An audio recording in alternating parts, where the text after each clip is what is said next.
The Cellcast is recorded in front of a live streaming audience.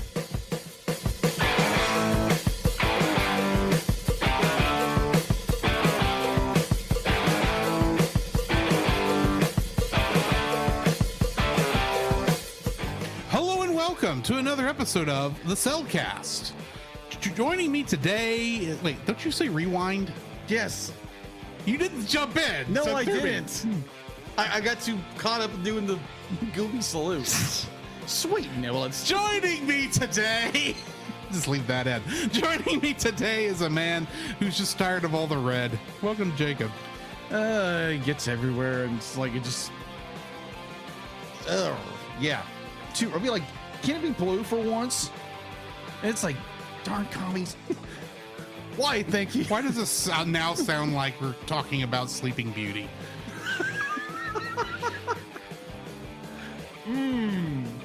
Why? Thank you. Let me use our co-host. The man would, to quote a famous little bat, kicker, sir. If you're welcome, sir. Welcome, jerk. What? I didn't even follow that. Bar talk. I know it was bar talk. I didn't follow what you said. Okay. Something about the kicker? And a kicker, sir. Kill her? Is that what you're trying to say? Kick her. I'm trying to Kick her. I get kick it. her. But why? I And don't kick her, sir. I don't remember him ever saying kick her. Did it's like when he first really meets Rasputin again, and he's like, it's like hiya, and I kick her, sir. Yeah, that. I forgot about that. Yes. Okay. I love Bartok. He's so much fun. Minus the apparently on my version. You like Hank Azaria, huh? I've always liked Hank Azaria in some capacities. You're like, that's a lot of fish. That's the wrong guy. I know, but it's the same. He's in the same movie. Broderick. I know that. Hank Azaria's not even in that scene. I know, but he's in the film. He is in the film. Yes. But anyway. Yeah, the best Godzilla film there is. You're welcome, Nate. I don't think Nate cares that much. I triggered Drew. It is Beast from 30,000? Thousand? Yeah. Beast from 30,000 Fathoms is what that's more a remake of than Godzilla. Okay, then. You don't even know what that is, I bet. I've heard of it, yes. It's basically that story. Okay. Gotcha. This show's episode. We're just off the walls, rough rails Rambling. already. Yeah, today we Yeah. are doing a rewind review of Anastasia, the very first film that Jacob and I disagreed on. Yay! I apparently originally was not a fan of this movie. We'll see how I feel now. Did he just not like the bat? We'll get into that. It had nothing to do with the bat that much, but we'll get. Did you to not it. like Puka? Puka's like the best dog. What is your problem? There was one point where I was convinced Puka was Rasputin in disguise. But we'll get to that because it wasn't, and that may have been an issue. Like I said, we will get to it. Yes. So, yeah, why don't we just go ahead and jump into the spoiler-free Yes. section of our review. Certified fresh and spoiler-free. Third viewing for me. Third, okay. The first being a very long time ago, and the second time being the previous episode.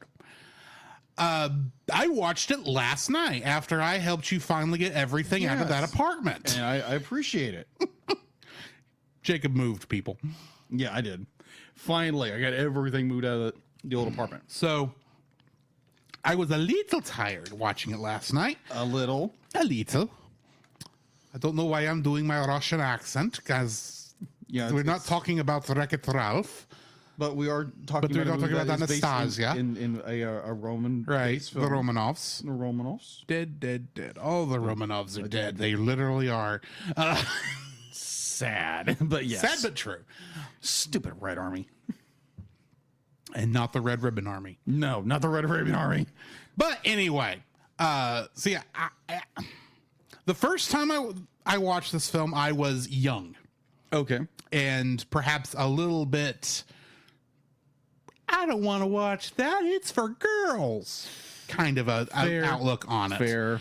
And I think that had festered in my brain until we watched it for the review last time. And while I did give it as clean a review as I could at the time, I am also fairly certain I may have been a little more cruel than I needed to be.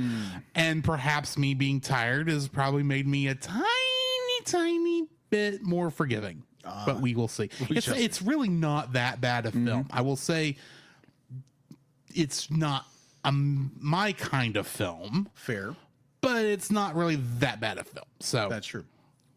What are your thoughts on this? My thoughts on Anastasia. So I remember watching this. I can't remember where. I think it was on Disney or somewhere like back in the late. Very easily could be in the late 90s. And so I remember watching it. It was like, wow, I thought this was really good. So again, I told the story before, but I'm gonna I love retelling the story. So at that point, I was in college. College is now defunct. Now tell us how you really feel. Oh no, that's a rant. We don't have that kind of time. That's a rant for another day and another dollar. Lawnmowers College. Rest in peace. We do not have the time. No, we do not have the time. But so I was in college. I think I was in college. I think I was. No, I was in high school. This was the early 2000s. This was like around 2000. Right. So the art club, which I was in, surprise, surprise to nobody in high school, that we went to the Dallas Art Museum, and then we went by Grapevine Mall. Yeah. And, back in the day when they had everything, when malls were still a thing. Wasn't the Dallas Art Museum like downtown Dallas? Yeah, it's downtown Dallas. And then you went to Grapevine Mills Mall. Yes. Which is probably a hour-long drive over there because it's just north of DFW Airport. I think. Now, I could be misremembering because this was over 20 years ago. Well, at the time, I would not be surprised if y'all went to Grapevine Mills Mall at all because that was the big mall. That was the one everybody had to go to. Yeah. But I'm just sitting here logistically thinking, if I were planning out a trip to Dallas with a bunch of high school kids, I think I'd have gone to Town East. It's a lot closer. So either or. So I started going around looking at stuff, and kind of when I was a high schooler, I was kind of a loner in some ways, but everybody knew me. So I go. You've always been an extroverted introvert. Yeah, agreed. So I go into, I think it wasn't Virgin Records. It was one of the, I can't remember. Like FYE. Yeah, it was I don't think that was around the time. Maybe it was Suncoast. Maybe Suncoast was the big thing back then. Yeah, I think it was an FYE. I think I could be wrong, but so I get in there and I'm running with a very limited budget. So at the time, I had a VHS player. So I look around. It's like, ooh, be like, oh, this movie's here. Oh, it's not this. Oh, it's this price. Okay, I'll grab that. And I grabbed like a handful of films, including Anastasia, in I think it was a VHS like clamshell. Yeah. So we'll get back to the bus and we're all like, hey, Jake, what'd you get? So I'd be like, hey, I pulled out Gunwing Endless Waltz. And they're like, yeah, that's awesome. And then the next one was like Scooby-Doo on Zombie Island. Yeah. And then it's like, oh, Anastasia. Boom. It's like, you suck, Jacob. You like bought a girls film and all the girls are like, oh, I like that film. Like, Jacob, you suck. I still get a kick out of that story. But so I had that for years, and eventually I got rid of my VHS collection, which in some cases I really wish I would have kept some of those. Right. Because some of those might be worth money nowadays in the right market. But so I wound up buying like the VHS, the DVD copy of it, and then I got again. I probably watched this movie like several times over. Did the review for the first time, and I got the copy I own now from Disney Movie Club, which is so weird that you got a 20th Century Fox film from Disney Movie Club. Yes, that was after the acquisition. Right. But rest in peace, Disney Movie Club. Yeah, that is going away, I think, in May. I figured it was already gone. No, it's at the end of May. Or it's towards the beginning of May, they're going to shut everything down, but I think you can still order. But so I got this version, and it's so much better, so much cleaner, so much. The sound is better, and it's like, yeah, I've watched this movie probably like 5 or 6 times before. Yeah, and I still enjoy it. As a reviewer, I see the flaws in it, but I still enjoy this movie. It's such good storytelling and everything else.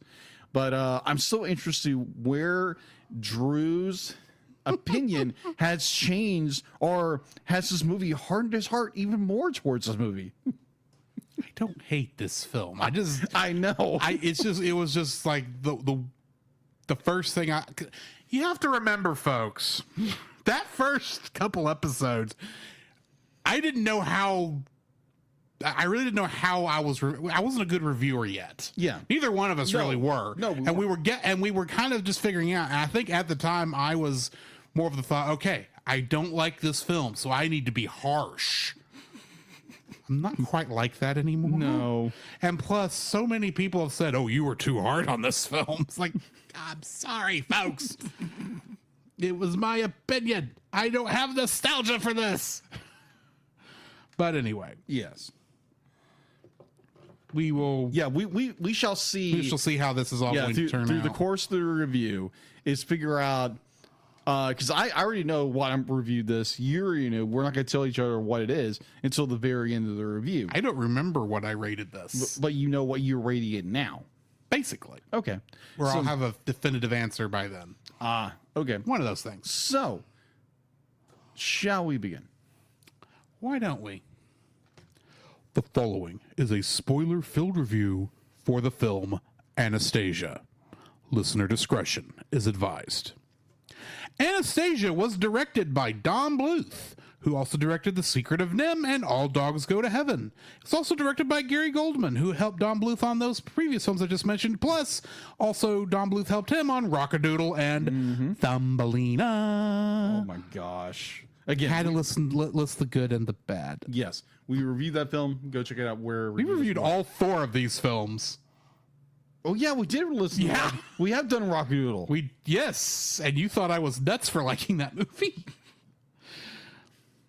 Getting into the cast, we got Meg Ryan as Anya / Anastasia, and in Sleepless in Seattle, she played Annie Reed. Yes, the love interest. Yes. John Cusack plays Dimitri, and in Con Air, he played Agent Vince Larkin. Kelsey Grammer is the voice of Vladimir, and of course, he is Dr. Fraser Crane in both Cheers and Frasier. Yes. Christopher Lloyd is the voice of Rasputin, and of course, he was Doc Brown in Back to the Future. Great Scots. Hank Azaria was the voice of Bartok. A kicker, sir. And he was Gargamel in the live-action Smurfs films. And also a Godzilla film. I was not going to mention this. Bernadette Peters was the voice of Sophie, and she played Rita in Animaniacs. Oh. And Angela Lansbury played the Dowager Empress Marie. Oh, my gosh. And she was Mrs. Potts in Beauty and the Beast. Yes. And a slew of amazing roles. And the lead on Murder, She Wrote. Yes. Kingdom Hearts connections. How many we got? 3? Yes, 3. Wow, I'm right. Wow. However, this is the fun part. Here's a bit of trivia. When we originally reviewed this film, we would have only had 2. Oh. We've got a 3rd in here that's brand new. Wow. Starting off, Angela Lansbury, who also reprised her role as Mrs. Potts in Kingdom Hearts. Jim Cummings, who was the singing voice for Rasputin. Yes, I noticed that. In Kingdom Hearts, he played Pete, Captain Justice, Captain Dark, Winnie the Pooh, Tigger, Ed, the Cheshire Cat, and Julius. And no, I can't remember who Julius is. I think he's one of the guys in the Hercules level. Possibly. But anyway, last but not least, our newbie, Christopher Lloyd. He, of course, was Rasputin in this. That's right. And he is the third voice of Lord Xehanort because that role is cursed. It killed Leonard Nimoy, and it killed the second guy whose name I can't remember. Wow. And now it's killed. Well, it's not killed Christopher Lloyd yet, but I'm just going, please survive, Doc, please. Yeah, and plus he might be at a Comic-Con we might be going to next month. At least wait. Don't leave. Don't say that. Don't leave us until July. You are terrible. What do we got in info and stuff? Oh my gosh. Okay. I'm still drinking. I'd be like, yeah, Doc. I actually don't want Doc Brown to die at all, but Yeah, I mean, he is getting pretty old. yes, but he's a very, very good actor. And He also played a Klingon. yes, and he played a lot of really Same. other good roles. A Klingon whose spaceship in the next film took our heroes back in time, so it's still a time machine. Yes, and also he was in a film that we reviewed years ago, and I think we re-reviewed this. I think Who Framed Roger Rabbit. We haven't re-reviewed it, and it's not on our re-review list because that's after we. That's right. Switched That's to right. the That's right. current But, thing. yeah. Oh my gosh! All right. Rutger Hauer, that was the second voice of Lord Xehanort. Okay. So Yeah, Christopher Lloyd voiced him in the DLC for Kingdom Hearts 3. Oh, okay. All right. Sorry, go ahead. So, info and stuff. IMDb has a 7.1 out of 10. Rotten Tomatoes has an 84 based on 58 reviews. Production was Fox Family Films and Fox Animation Studios, distributed by originally 20th Century Fox Studios, now 20th Century Studios. It has a runtime of 1 hour and 34 minutes. Its release date was on November 21st, 1997 here in the States.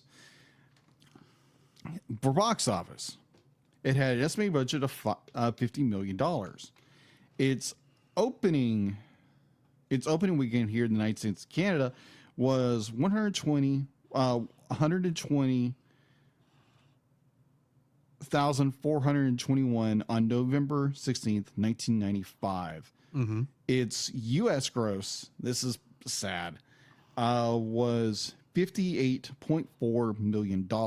Now, the international was much better with $139.8 million. All right, so going into home release on April 28th, 1998, and March 16th, 1999, Anastasia was released on VHS, Laserdisc, which I did not realize that Laserdisc had lasted that long into the late 90s. That is around the time it started to actually get replaced by DVD. At that point, Laserdisc was the luxury format because it was still a better video than VHS. Yeah, I agree. And it took a while for DVD to really supplant it. Mm-hmm. Agreed.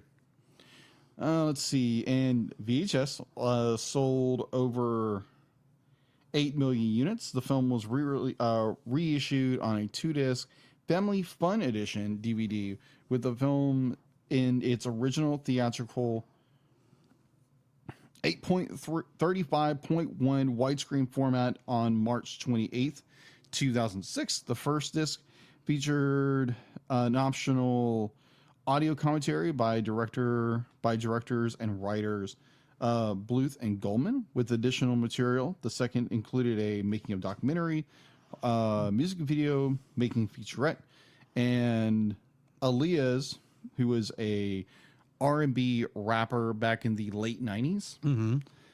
Her version of Journey to the Past, and additional bonus content.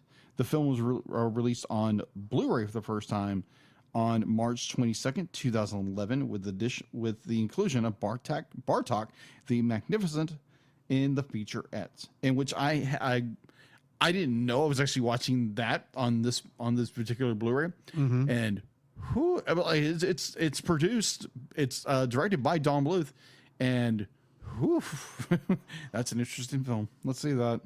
All right, streaming.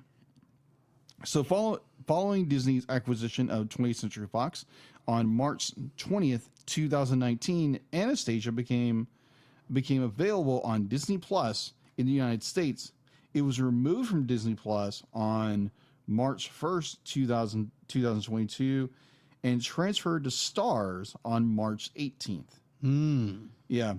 Contrary to popular belief, the film's disappearance bears no connection with the 2022 Russian invasion of Ukraine. No, it had everything to do with the fact that 20th Century Fox had deals with Stars and other places that while they were able to get it on Disney Plus for a short amount of time as they were pushing Disney Plus originally, a lot of films that were already spoke for with these deals had to leave temporarily and then come back later. Yes. All right. Disney suspended theatrical releases in Russia, such as the forthcoming film Turning Red, which led That's hilarious. Yeah, agreed. We are no longer releasing a movie called Turning Red to the communists who are red. They're not communists anymore, technically, but... Technically. Which led to confusion that Anastasia's withdrawal was related. However, eventually Anastasia would return to Disney Plus on June 2nd of 2023. There is no information of a sequel of any type or kind. I don't know where they would go with it if there was a sequel. I have no idea where they would either. Technically, a sequel would be in Bartok the Magnificent because it's Bartok and Bartok is from the original film. So it is kind of a tie-in sequel in a way. I haven't heard really good reviews of Bartok the Magnificent. I saw previews of it and I thought it was pretty good. And then I watched a snippet of it. It's like, wow, this is not. Anyways, I had a feeling that, well, at this time with Disney, as you remember, they were releasing these. What's the best word to describe them? Not very well made, straight to VHS sequels. This would have been Fox. I know, but because Anastasia was basically 20th Century Fox trying to have a Disney princess. Yes. This does follow all the Disney princess tropes. Yeah. I wonder if Disney's putting out all these straight to VHS sequels, we ought to do the same. Yeah. That's my theory as to why Bartok the Magnificent exists. That makes sense. Because while I have not seen it, I strongly suspect it was never intended to go to theaters. Oh, probably not. Probably not. So that is all I have for info and stuff. All right. Getting into the summary. So I have a quick question before I get into this, because you are the history nerd. Okay. When did St. Petersburg become, was it Stalingrad first or Leningrad? Leningrad. Leningrad. When did it become Leningrad? Hold on, I've got confused. Hold on. Or St. Petersburg was initially created by, I can't remember the Tsar's name, but he wanted to be part of the Industrial Revolution that was coming on at that time. Yeah, and he wanted to bring Russia into the 20th century, or I think it was, or the latter part. He was wanted to bring Russia into the modern age, and so he wanted to build St. Petersburg on a swamp, right? And wind up killing a lot of innocent people in the process. Now, granted, this was the past, but St. Petersburg has always been St. Petersburg. I thought it was renamed Leningrad at one point. Possibly. I might be like after the revolution. Possibly. In fact, Wikipedia has pretty much told me that it did. I'm just trying to find the date now. Oh, okay. Since you didn't answer my question. Oh, okay. You asked me a history question. Yeah, and it's like you got so close. Okay. It was in 1924. This movie is technically taking place in 1928 or 26. 2 years after it should have been called Leningrad. Yeah. I just wanted to point that out. It makes sense in the first part that it would still be called St. Petersburg. Well, but now it should be Leningrad. Well, okay, so here's the thing with that scene is because you have more those signs would not have had a chance to come down yet. That's true. She was. And plus, you're working, be like the people who we were talking with are the conversations we're hearing. We're hearing from the peasants. We're hearing from the lower class, the working man and women. and they would still call it St. Petersburg. I get that. It's just that was one of those things where I was watching the film and going, shouldn't it be Leningrad by now? Yeah, it should be Leningrad. Thanks, Lenin. Yeah. Okay, so during 1916 in St. Petersburg, Russia, at a ball celebrating the Romanov tricentennial, Dowager Empress Maria Feodorovna bestows a music box as well as a necklace inscribed with the words "Together in Paris" as parting gifts to 8-year-old Grand Duchess Anastasia Nikolaevna of Russia. And I probably mispronounced all of this. My apologies. Close. I am not good with my Russian. That is her youngest granddaughter. And played by Kirsten Dunst, by the way. Yes. The ball is interrupted by Gregory Rasputin, a former royal advisor turned sorcerer exiled for treason. He vows to Tsar Nicholas II that his family will be killed with a curse.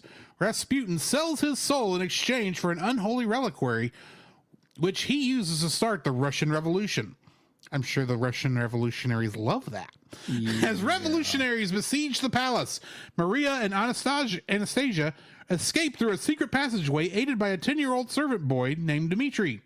Rasputin confronts them outside on the frozen Little Nevka River, but falls through the ice and drowns. As Maria climbs aboard a moving train, Anastasia falls, and hits her head on the platform, separating her from her grandmother and apparently giving her amnesia. 10 years later, in 1926, Russia is under communist rule, and there are rumors that Anastasia may have escaped her family's execution. Hearing of this, Maria offers the public 10 million rubles for her safe return. Now a con man, Dmitri and his partner in crime, Vlad, search for the Grand Duchess's lookalike to bring to Paris so they can falsely claim the reward. Inspired by the inscription on her necklace, the actual amnesiac Anastasia, now going by Anya, leaves the rural orphanage where she had grown up and begins to search for her family, accompanied by a stray puppy she names Puka. Anya heads for Paris, but finds she cannot leave the Soviet Union without an exit visa. She is advised to see Dmitri at the abandoned palace for help arranging travel papers. There, the two men are impressed by her resemblance to the real Anastasia and decide to take her with them to Paris, with Dmitri convincing Anya that they are trying to reunite her with her grandmother, unaware of Anya's true identity. Watching this meeting, Rasputin's albino bat, Bartok, notices the reliquary revived by Anya's presence. It drags him down to Limbo, where he finds an undead Rasputin confined. Enraged to hear that Anastasia has escaped his curse, Rasputin sends demonic entities from the reliquary to kill Anya. They try to sabotage the trio's train as they leave Leningrad. I like how they changed that. The Leningrad. By overheating Beulah the train engine. The train had a name? Apparently. And later tried to lure Anya into sleepwalking off their ship while they headed to France. The trio unwittingly foiled the attempts, forcing Rasputin and Bartok to travel to the surface to try and kill Anya himself. During the journey, as Dmitri and Vladimir reteach Anya court etiquette and her family history, she and Dmitri begin to fall in love. The trio arrive in Paris and see Marie, who has given up the search after having met numerous imposters. Despite this, Marie's first cousin and lady-in-waiting, Sophie, quizzes Anya to confirm her identity. Though she gives correct coached answers to every question, Dmitri realizes Anya is Anastasia when she vaguely recalls how he had helped her and Marie escape the palace siege. Sophie, also convinced, arranges a meeting with Marie at the Palais Garnier, where Dmitri tries to get Marie to see Anya, but she refuses, having heard of Dmitri's scheme to con her. Anya overhears the conversation and angrily leaves. Dmitri abducts Marie in her car to force her to see Anya. She agrees when he presents Anastasia's music box. As Marie and Anya talk, Anya begins to regain her memories before she and Marie sing the lullaby the music box played. Marie offers Dmitri the reward money the next day, recognizing him as the servant boy who helped them. But Dmitri declines it and leaves to return to the Soviet Union. Why? At the celebration for her return, Anya is informed by her grandmother of Dmitri's gesture, leaving her torn between staying with Marie or going with him. Anya walks off to the Pont Alexandre III looking for Puka, where Rasputin entraps her, while Bartok abandons Rasputin. Dmitri returns to save Anya, but is attacked by a Pegasus statue enchanted by Rasputin. Anya crushes the reliquary, avenging her family and releasing the demons inside, who turn on and destroy Rasputin. Anya and Dmitri elope, and Anya sends a farewell letter to Marie and Sophie, promising to return one day. Meanwhile, Bartok falls in love with a female bat, while Bartok bids the audience goodbye. Getting into the trivia. In real life, Olga really did say that Anastasia's drawing looked like a pig riding a donkey. Mm-hmm. This was stated by Anastasia in a letter to her father, and the image used in the movie is a reproduction of the original picture. Mm-hmm. The real Anastasia once wore a dress exactly like the one Anya wears in the last scenes of the movie. The same dress was seen in Anastasia 1956. The Parisian bridge on which the confrontation between Rasputin, Dmitri, and Anastasia occurs is the Alexander III Bridge, named after the real Anastasia's Romanov's grandfather on the occasion of his state visit to France in the 1870s. The music box in the movie existed. It was given to Anastasia by Marie Feodorovna on her 13th birthday, but was silver with a ballerina on top. The portrait in the ballroom of the whole family includes a spaniel. The spaniel actually existed. The spaniel named Joy belonged to Anastasia's brother Alexei and was found alive at the house where the family was killed. Anastasia's own dog, Jimmy, however, did not survive. Oh, poor Jimmy. In the early storyboard version, the ending was slightly different. Anastasia was worried on not seeing her grandmother again. Her farewell letter made no mention about returning to Paris again, resulting in Marie, and especially Sophie, to bemoan on not seeing Anastasia again. However, the filmmakers felt that the audience would lose sympathy for Anastasia for abandoning her grandmother unexpectedly and considered it too bittersweet.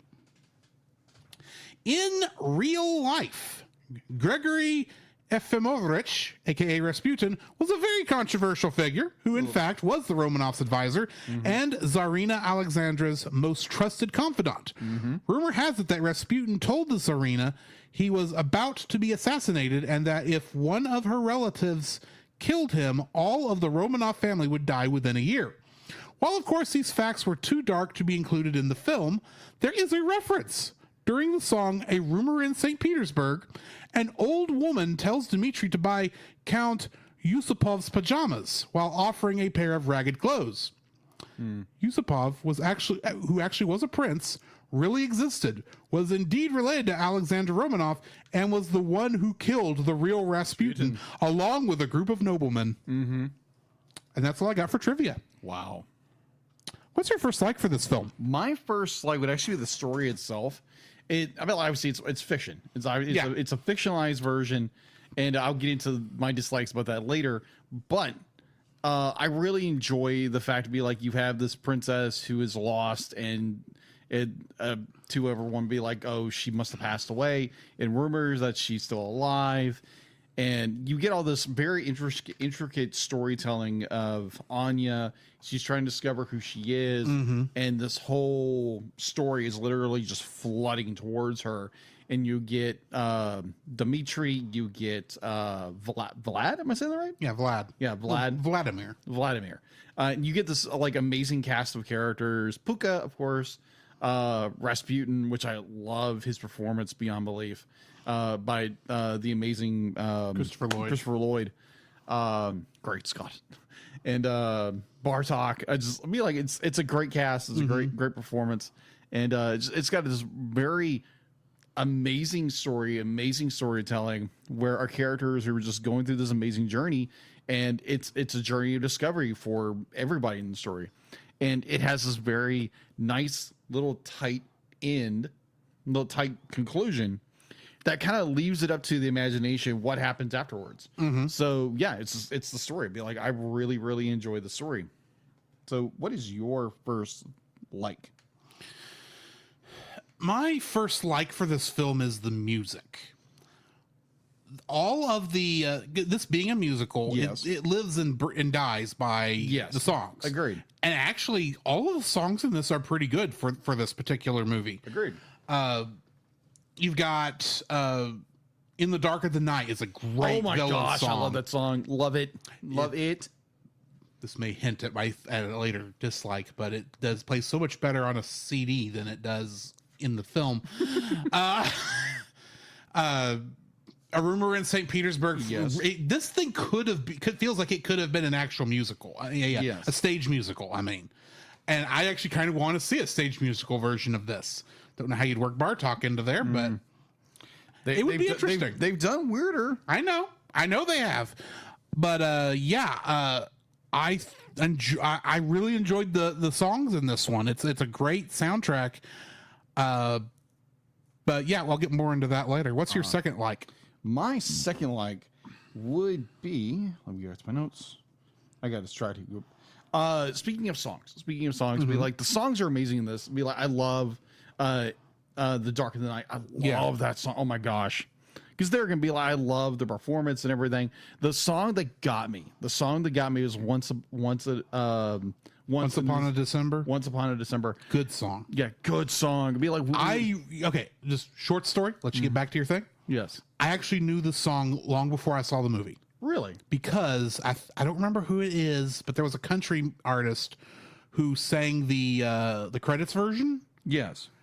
And her music video on this played on Great American Country, the CMT knockoff channel that we watched all the time. And every Christmas for 10 years, dancing bears, blah, da, da. This is not a Christmas song. I don't know why we're singing it here other than the word December's in it.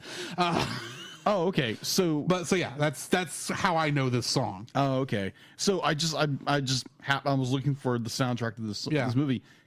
There actually is a Broadway musical. Good. Yeah. It probably is not owned by Disney now, but probably not. But oh my, that's the Once Upon a December. Like, obviously you get it played throughout the entire film. Yeah. But the point where it got me, like watching this for this review, was the point where she's in the old palace. She's in the old palace, and it's more, but like she breaks into the song and be like the ballroom comes alive with everybody, and she's singing the song, and then her father, Nicholas II in ghost form, comes up and starts dancing with her. That hit me. I was like, oh my gosh. Be like, girl, if you didn't know who you're dancing with. And it just hit me so freaking hard. And then of course be like, it's like, hey, what are you doing here? Breaks the whole enchantment. But that entire scene is so beautifully lit. It is just, it's lit. Dude, it is lit beyond belief. But just like, it's lighting and camera angles and the use of CG. And they're so freaking beautiful. And now watching it, like, as a much older adult and an older man, I want to say I'm old, but as an be like, I'm a lot older than I used to be. Let's say right. I get what you're saying. Yes, but oh my gosh, it was so moving. And when the Romanovs come out of the painting and be like, are just watching her, and she dances with her deceased father, and I was like, oh, that hit me to the core. Oh my gosh. But yeah, it was just a beautiful scene. The song is amazing. And yeah, if you haven't seen the movie yet, go see it, people. It's amazing. And you can watch it on Disney Plus. Go watch it. That's what I forgot to tell. We're gonna watch it. Disney Plus. You didn't watch it on your disc? I did watch it on the disc. Oh yeah, I watched it on Disney Plus. That's why I forgot to put the mention. It's like, watch Disney Plus. Yeah. Okay. But I watched it on my Blu-ray.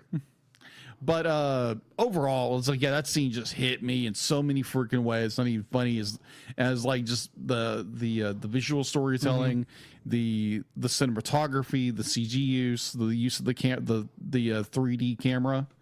Yeah. And I don't want to say it was like one of the first films to use CG to actually able to move into a scene. But I'm fairly certain Disney had one or two that technically predate this. Yes. And I'm thinking one of those might be Hunchback. Yeah. Again, it's around the same time. It's around the same time. Yeah, because the CG is still very dated at this point. Yes, it is still dated. I'll talk more about that in a minute. Yeah. But yeah, that's Once Upon a December in the Royal Palace. Was so good. And of course, our main guy had to come in and ruin it, but it's done so well in so many ways, get so many feels. Yeah, I just enjoy that scene so well. So, what's your second like? So, I'm gonna lead off of yours to connect into mine.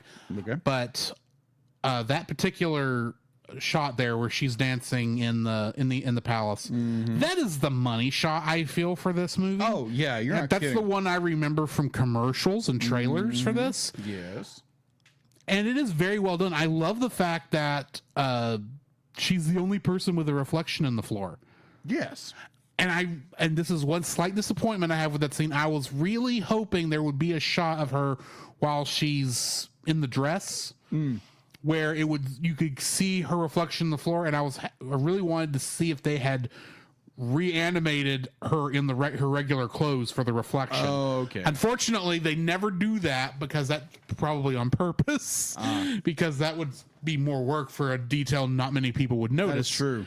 But the detail in this movie is so so good. But it's the CG that makes that work. Yes. And there's actually a lot of CG in this film, far more than you would think.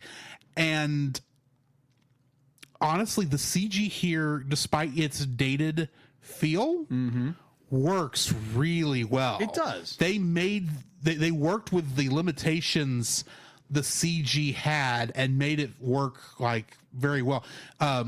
Things that would make sense that it would be stiff and not moving is a lot of what they use it on. But there's a couple parts where they used it on like the demons, I believe. Some of the demons were, and the train was definitely CG, and it in a way kind of gives it a bit of an otherworldly feel in a way that enhances like the mysticalness of like the demons and such.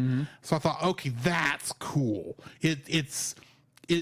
I can see how it might be distracting for other people, but the way they use that, knowing it was not what it would be even 5 years after that. Yes. It gave it just the feel of, it made it feel just enough. It used the uncanny valleyness of it to its advantage. Agreed. Because it wanted you to be a little not really uncomfortable with it, but wanted you to be a little creeped out about these things where it made sense. Now I know the train was CG, and that was just because they had to shave some money off somewhere, and that would have been a lot faster to do that. But it's done very well there too, without feeling too janky or anything. But yeah, how they use the old style of CG in this, I thought was brilliant. So yeah, the CG is my second like. Okay. What's your third? My third like would be, oh my gosh, Christopher Lloyd's performance as Rasputin. Oh my gosh. Because one, be like, Christopher Lloyd he is a character actor through and through. Like he puts himself to like any character he's ever done. He just like envelops the entire character, becomes the character in a way. And Rasputin is no difference. There's no difference in this because he is this, what I recall watching the special features, that they wanted to make this three personalities kind of merge together with, and I remember correctly that Don Bluth was the kind of coaching. It took him like 20 minutes to get into this rhythm of manic, laughing, but an insane character. Yeah. Like over the top, crazy kind of character. And you have all three of those like emotions within Rasputin and within, a couple of frames even in some cases. But it's just Lloyd's performance. Overall, it's just like whenever he shows up in the ballroom in 1918. 1918, 1917. 1916. Yeah. Thank you. 1916. Thank you. But just like his performance, be like very level-headed, be like, I am this evil character and I'm going to destroy the Romanovs. And to the point where he's just like his crazy side, then he gets this very wacky side, and then it's a manic side, and it's just so well done performance wise. Like oh my gosh, wow, just the performance, the way they designed Rasputin, because he kind of looks like what Rasputin looked like in real life, but it's a little more exaggerated, it's a little more cartoony, because this character was designed to be a little more cartoony. We'll get into my opinions on that in a minute. Because there was a very interesting thing that Don Bluth said during one of the commentaries, that there's a unique difference between a cartoon and an animated film. Because a cartoon character can get blown up and walk away from it. True. Animated character, most of them be like they're giving more realistic physics. They're using more of a like a human based model. So your character is going to get hurt. So with Rasputin, he was kind of that amalgamation between a cartoon character and a animated character. So I like that. We'll talk about that a little bit later when we get to dislikes, because I have an opinion. Fair. Of why his choice of making the character cartoony is probably not a good one. I thought it was a good idea, but we'll get to it. We'll get to explanation here in a minute. Yes. But I'll be like, I enjoyed that aspect, but also I enjoyed Christopher Lloyd's performance as Rasputin, and the way he was the villain. He wasn't one of these characters that just cackles and like he's kind of the background for the most part, but then he comes to Paris in order to deal with it himself. Yeah, and I love, because there's so many times when the big bad is be like, oh, he's just looming in the tower, you never see him, and he pops in, he's done for in a second. Where Rasputin, it takes a while for him to kill him. Yeah, and I really enjoyed that, because you have a really threatening villain. And he's throughout the entire thing. He's not this character who just again looms in the shadows. And I've got the sense that like we're gonna have a disagreement on that. Kind of. We'll get to it. Okay. We'll get to it. I'm trying not to say anything because I want to save it. Got it. All right. So that is my third which is Christopher Lloyd's performance as Rasputin. I agree with you on Christopher Lloyd's performance as Rasputin is very good. And probably the best performance in the film. Yes. And had you not picked Christopher Lloyd's as one of your likes, he would have been one of mine. But in all fairness, so we can have a much bigger discussion. Yes. I'm going to do what would have been my fourth. Oh. For my third. Really? Since you already kind of took my third. Okay. You're welcome. My third like now is actually going to be Kelsey Grammer's performance as Vlad. Oh, okay. Yeah. Oh my gosh. Because now, granted, his design is very much very cartoony. Well, it's very much Don Bluth's Fat Russian. Yeah, it is. It's like the only difference between him and Papa Mouskowitz in American Tail is that Vlad's not a mouse. And very true. And Don Bluth has used that general character design in so many films. Yes, agreed. So that aside, I will say that the one thing that always impresses me when you are with a voice performance is when you can't tell who the voice actor is. Yes. Especially when they're a major actor like Kelsey Grammer is. I did not realize until about halfway through this viewing of it. I'm fairly certain I knew it the last time we reviewed it. You did. But I did not realize on this viewing until halfway through it that was Kelsey Grammer. Oh, yeah. I was watching, and I'd seen Kelsey Grammer's name in the opening. I was like, I wonder who he's playing.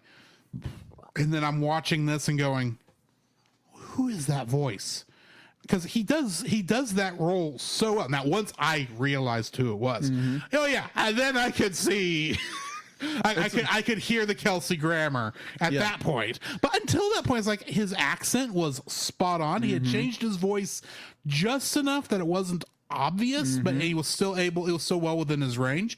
And he did such a good job playing Vlad as being pretty much the only person on Anya's side who's still also on Dimitri's side. And he just does such a good job. Agreed. And to... like a little bit of trivia, he's the only voice actor to do his singing part. Yeah, because he actually can sing. He can actually sing very well. Yeah, he can sing very well, extremely well. So yeah, he's the only one of the people they didn't have to hire a singing voice for. So yeah, Kelsey Grammer just does such an amazing job on his particular on Vlad. Yeah, I really appreciated the work he put into it. So I want to bring up kind of like a bonus, because you kind of touched on a little bit of the Don Bluth magic behind it. Yeah, Don Bluth's magic of making things dark. Oh my gosh, we may have a difference of opinion here in a minute. Okay. But continue. Okay. So I just wanted to bring this up kind of like a bonus fourth in a way, because Don Bluth is known for making very dark kids movies. Because we've reviewed most of them. I agree with you. Okay. I think the list of Don Bluth movies we have not reviewed can be counted on maybe one hand at this point. That is true. Maybe two.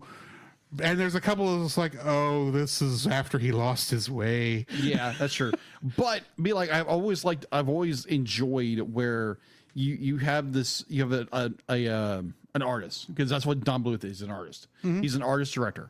And you just find like when you can push the envelope when it comes to not trying to scare your audience, but more of the using dark elements and dark themes of definitely when you go into the underworld. You go into the underworld, you go into hell where Rasputin. I think it's technically more of a purgatory, but okay, purgatory. Let's go with purgatory then. Go with a purgatory like dimension where Rasputin is rotting away. And it's just the how everything is drawn. It's got this very dark, gloomy tone to it, and I always have the kind of appreciation when animators, directors are willing to do something a bit darker, a bit more. It's like, okay, this could scare the audience, but it's worth it. And there again, I see where there's a dislike there. I see that. We're going to have a disagreement about one little thing here in a minute, but we'll see. We'll see how this goes. So you don't you said you love In the Dark of the Night, right? Yeah, I think the song is amazing. Yeah, okay. I think Jim Cummings' vocal performance. Is amazing. It is. Okay, you want my dislike? Okay, let's go to your dislike. What is your first dislike? Because I was just your bonus like. Yeah, my bonus like. My first dislike, I'll just go ahead and touch on this. As you just said. Okay, then. Don Bluth is known for making some very dark, scary imagery. Yes. We have, as an example, examples I can easily cite, the owls from The Secret of Nim and Rockadoodle. Yeah. Plenty of other things. It's like, makes you go, holy crap. It's Secret of Nim. It's just a dark film. Yes. The Tyrannosaurus Rex in Land Before Time. Shark Tooth. Dog Hell in All Dogs Go to Heaven. Yes. I don't remember what that was actually called. But yeah. And then you get to Rasputin. Okay. Here it comes. Lay it on. Rasputin is too comical to be scary. Okay.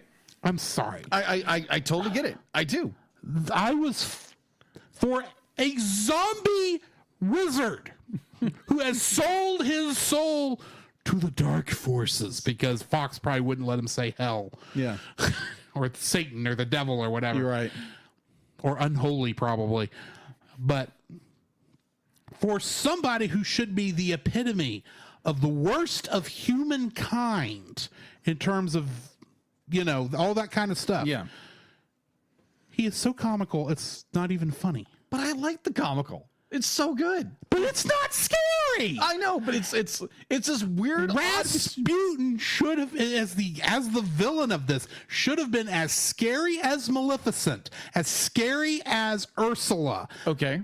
That's what this is a Disney princess film knockoff. That's what it was originally created as. Yeah. Don Bluth is using all his knowledge from having worked at Disney for Fox to make a Disney princess film for Fox. Basically, that's what it is. He ought to know that the evil queen, the wicked stepmother, the Maleficent, Jafar. You name any Disney film, Scar, for crying out loud. Yeah.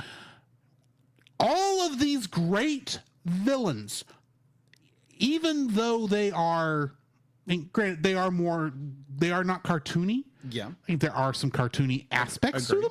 Agreed. But they are scary. They are meant to I'm not going to say they're going to make kids wet their pants. Right. I don't think they're that scary. Well, Maleficent might be, but I don't think they're that scary. Right. But that is really how I feel Rasputin should have come across. Granted, I am not expecting Black Cauldron. Fair. I'm not expecting that. I don't think anybody's expecting that would have been too much. Yes. Obviously, because it was too much for Disney. Yes. But release the Rich Berman cut, by the way. Thank you. I just said Berman. Rick Berman. That's the guy who that's the guy who took over Star Trek from Gene Roddenberry. Yeah. I can't remember. Release the original cut of the film, Disney. That's what I'm trying to say. Yes. But as crazy as Christopher Lloyd's performance is, as great as In the Dark of the Night that song is, you get to the actual visuals in that, and I'm going, wow, the edge is gone. Because the backup singers are bugs. Okay. And not creepy bugs. They're cute bugs. Okay, fair enough. I'm like, were I supposed to take this song seriously, or is this a parody now? I mean, it's a great song. It's like I said, it plays great in the car. Yes. But you pair it with the visuals of this film, and I'm going, it's not as good. It's somehow diminished. Okay. Somewhat.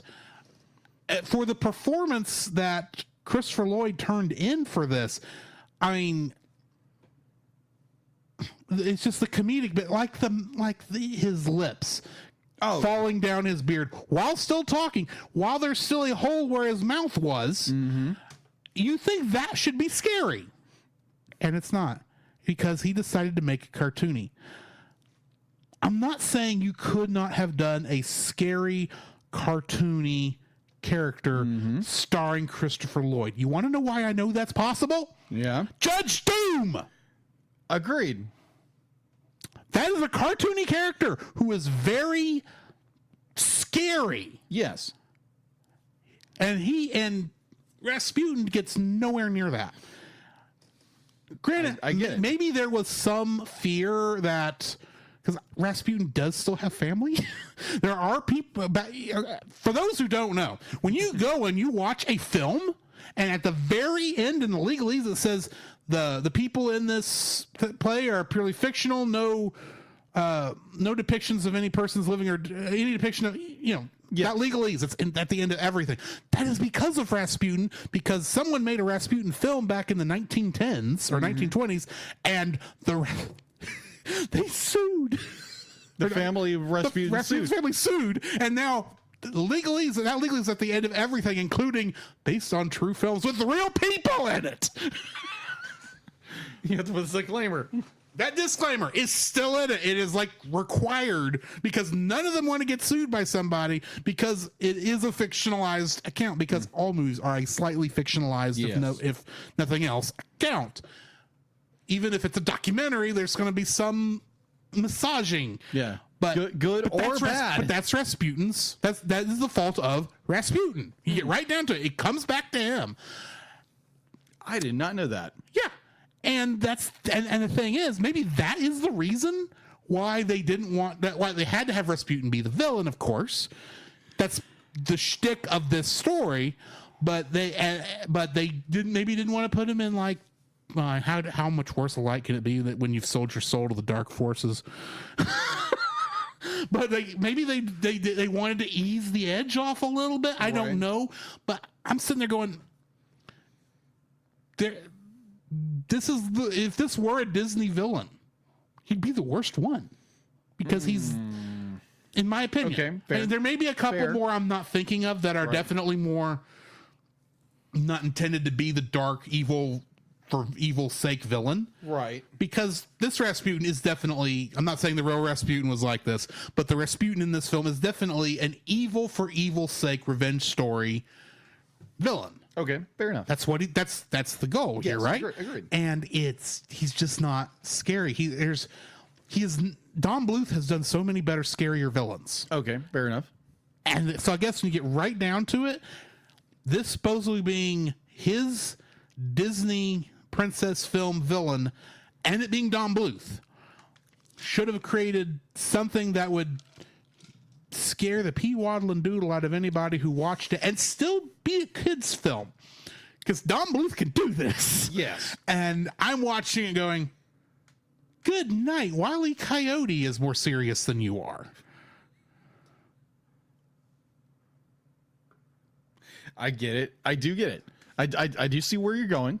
But that's my opinion. Yeah.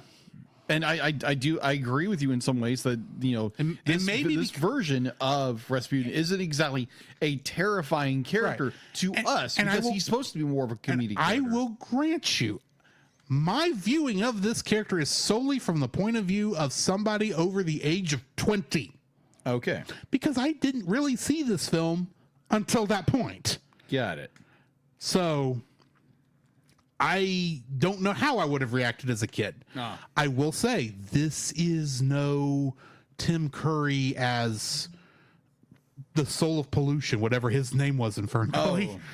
Oh. Also a Don Bluth film. No, that wasn't Don Bluth. No, it's not. It could have been.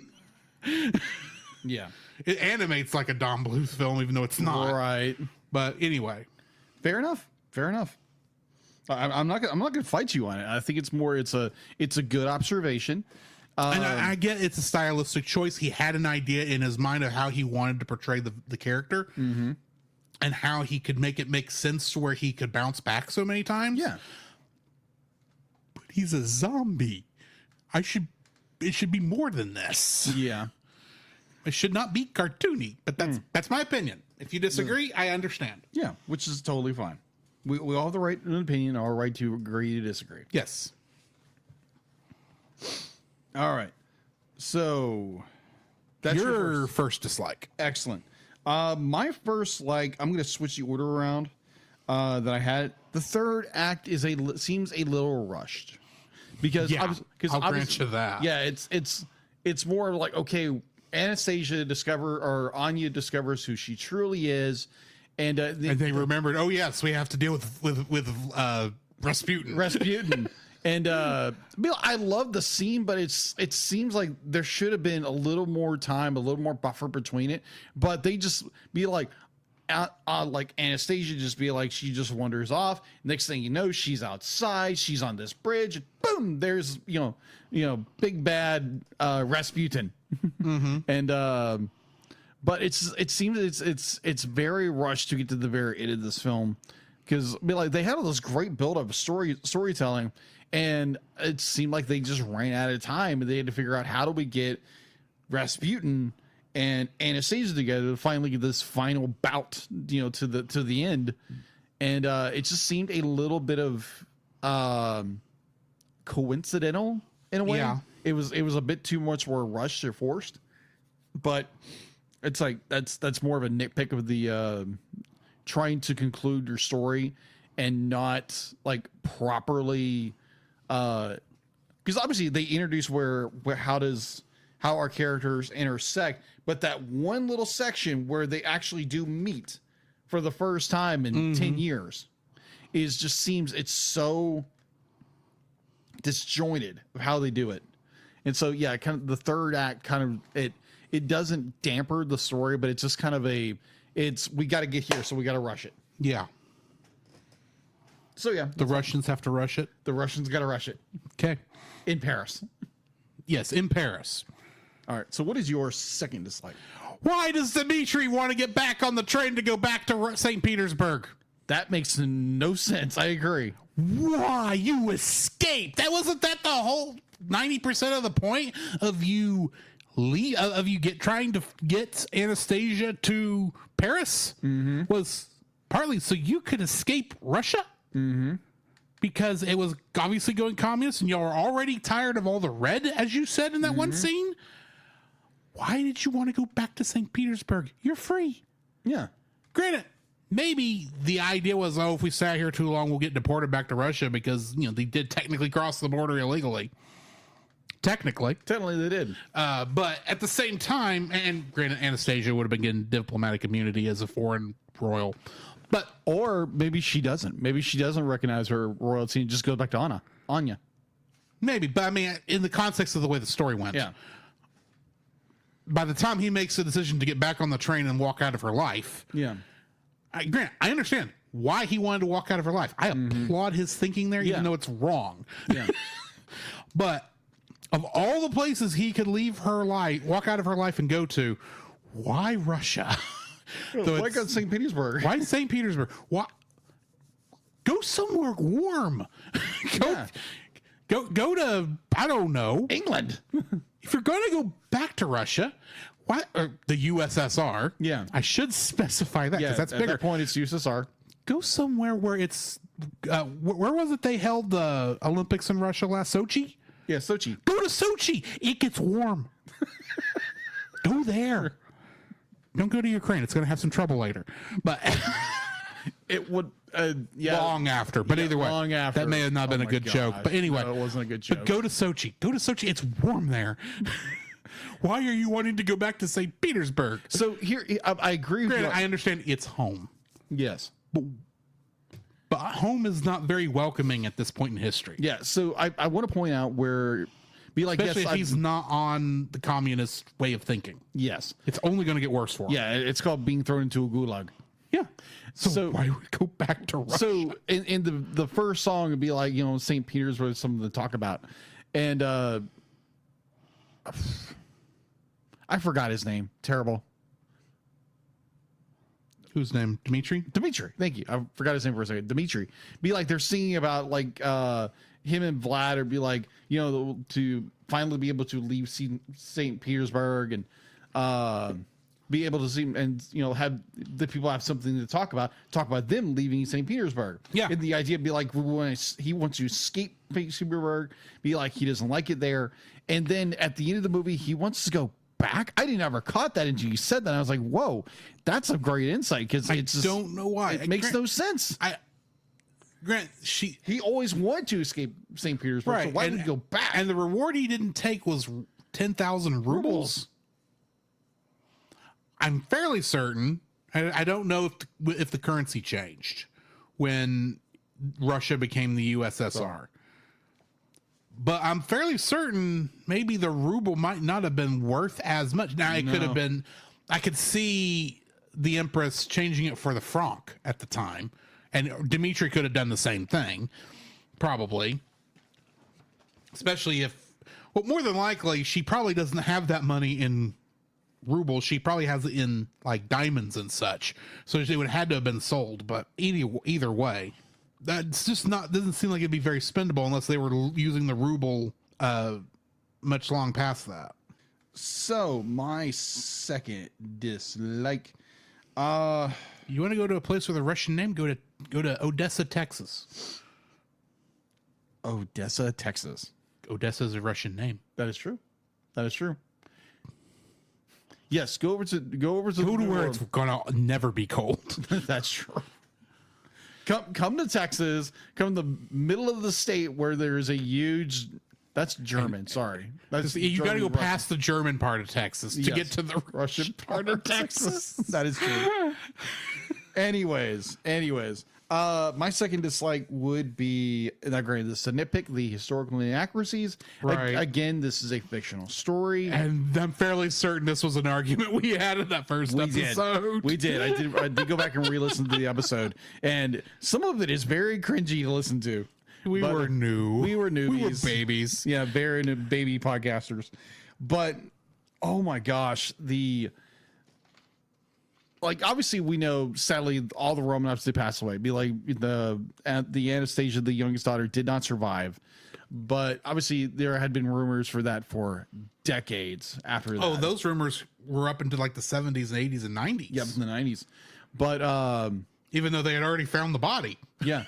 Well, they found the Tsar and Tsarina's children, or at least two of them. They found two of them back in like 2000, like the early 2000s. Right, but one of the bodies I remember they did find was Anastasia's. Yeah, they did find eventually the Tsarina's the prince's body. Duchess. But it's I love how in this film they do point to how Rasputin did die, because he did drown in a river, even though he was poisoned, shot, stabbed, like every other imaginable thing, like nearly hung at some point. But what killed him was drowning. Like, this man was nearly invincible to a lot of people. Or they said, like, I think he died from hypothermia or something like that. He didn't die from the water. He died from hypothermia. Like, jeez, what a beast of a man to survive all that. Just the dying of. There's a reason they thought he was unholy. Yeah. And had sold his soul to the devil. That is true. And they just played on that. But yeah, it's just like the little, like, and my thing is just like, wait a minute. It's okay. You just, there's really not a whole lot I can complain about because it's a fictionalized story that has been played over and over again. And like I'm fairly certain I said on that original episode, this is not meant to be based on the actual history. No, it's not. Of what actually happened to Anastasia and all them. This is based on the fictional accounts that have in the stories and the rumors that have cropped up over the years. Mm-hmm. And we had that discussion. It's not worth getting back into. We did. Like even in the first song, it's like have you heard the? Yeah, it's all about rumors. All about rumors. And I do have a theory about the very end of the film, but I'll get to that at the very end. But yeah, it's just like I always bring up the historical inaccuracies, but there again, it is a fictional story, so it's a nitpick. Right. So what is your third dislike? Yeah, this is my third dislike. Yeah, sorry. It's like, wait a minute. I was after. No, I'm before you on dislikes now. Yeah. Okay. My third dislike for this. I really felt okay. Getting into what you said about the third act feeling rushed. Mm-hmm. And I agree. It is rushed. Yes.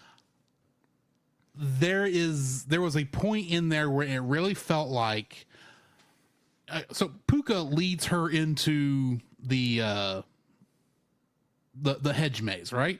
Yes. Why is Puka heading into the hedge maze? What is driving him into the hedge maze for Anastasia to follow him? I have no idea. Especially since he's no longer wearing the fancy clothes they'd put him in for the party. Uh-huh. So, and I was watching this time, I kept thinking, that's not Puka.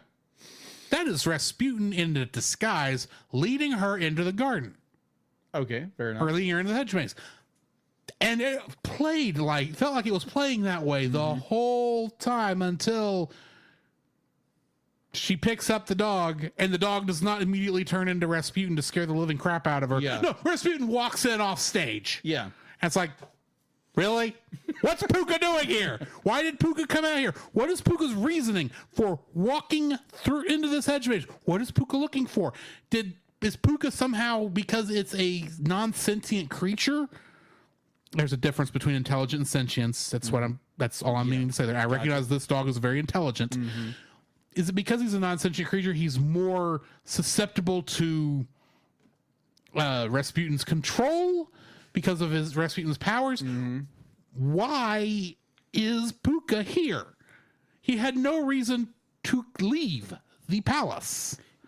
Okay. If Puka followed Anastasia and then Puka smelled something and then curiously bounced off into the hedge maze and then she ran after him to stop him, I could go with that. But he walks determinedly like he knows where he's going. Mm-hmm. Agreed. What is he doing? Especially if you're not going to do this is actually Rasputin in disguise, or Bartok being forcibly disguised into Puka. That would have been an interesting thing. It's like, ay, Chihuahua. And you could, that would be frightening to watch. Exactly. We're coming back to my first dislike here. Yeah, it's all rolled together because Rasputin does not. I already mentioned that. We're not getting into that. I'm not rant mastering. This is not worth that. Okay. Because this is all nitpicks. Agreed. Even my thoughts on Rasputin is kind of a nitpicky. It's just like I would have preferred it this other way. But non-rant master activated. Why is Puka going into the hedge maze? I get why Anastasia followed him. I get that that's the point of him going into the hedge maze, is to get Anastasia away from the party and off to where Rasputin can kill her. But why does he herd her to the bridge? Yeah. That happens to be named after her grandfather, which the movie didn't talk about. No. I only know this because of trivia. Granted, if you know anything about Paris, you might have recognized the bridge and go, oh, that's clever. And I do think it is clever. But why did Rasputin want her to go there? He could have this, and this would keep the mystery alive of what happened to Anastasia.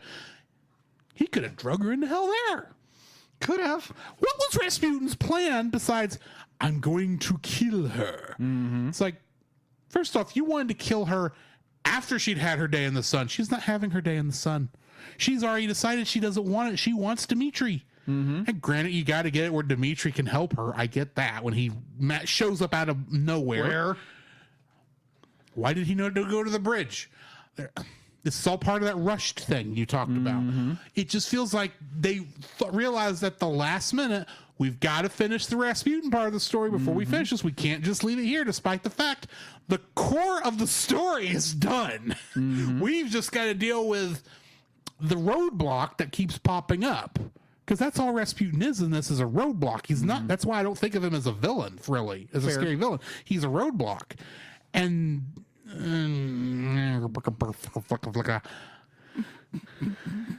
that's a new one. That's a new one, yes. Yes. It's like, I don't know what to say. This is not worth Fly Me to the Moon or Jiminy Crickets. This is just like a razzle frazzle crackle. Kate Mully. Razzle frazzle frazzle. Anyway, it's not a good Muttley laugh. No. But yeah, I was just like, I don't understand Rasputin's plan in the end. Yeah. I don't understand why Puka got her out there, and I don't understand how Dmitri knew to go to the bridge and not to the party. Yeah, it was this weird, just be like, it's like everything happens at the last character minute. just comes together for no reason. I just don't understand. To use your favorite dislike that you pull up when I don't even think it's necessary. There's a lot of plot convenience. Yeah. That we're just supposed to accept. Agreed.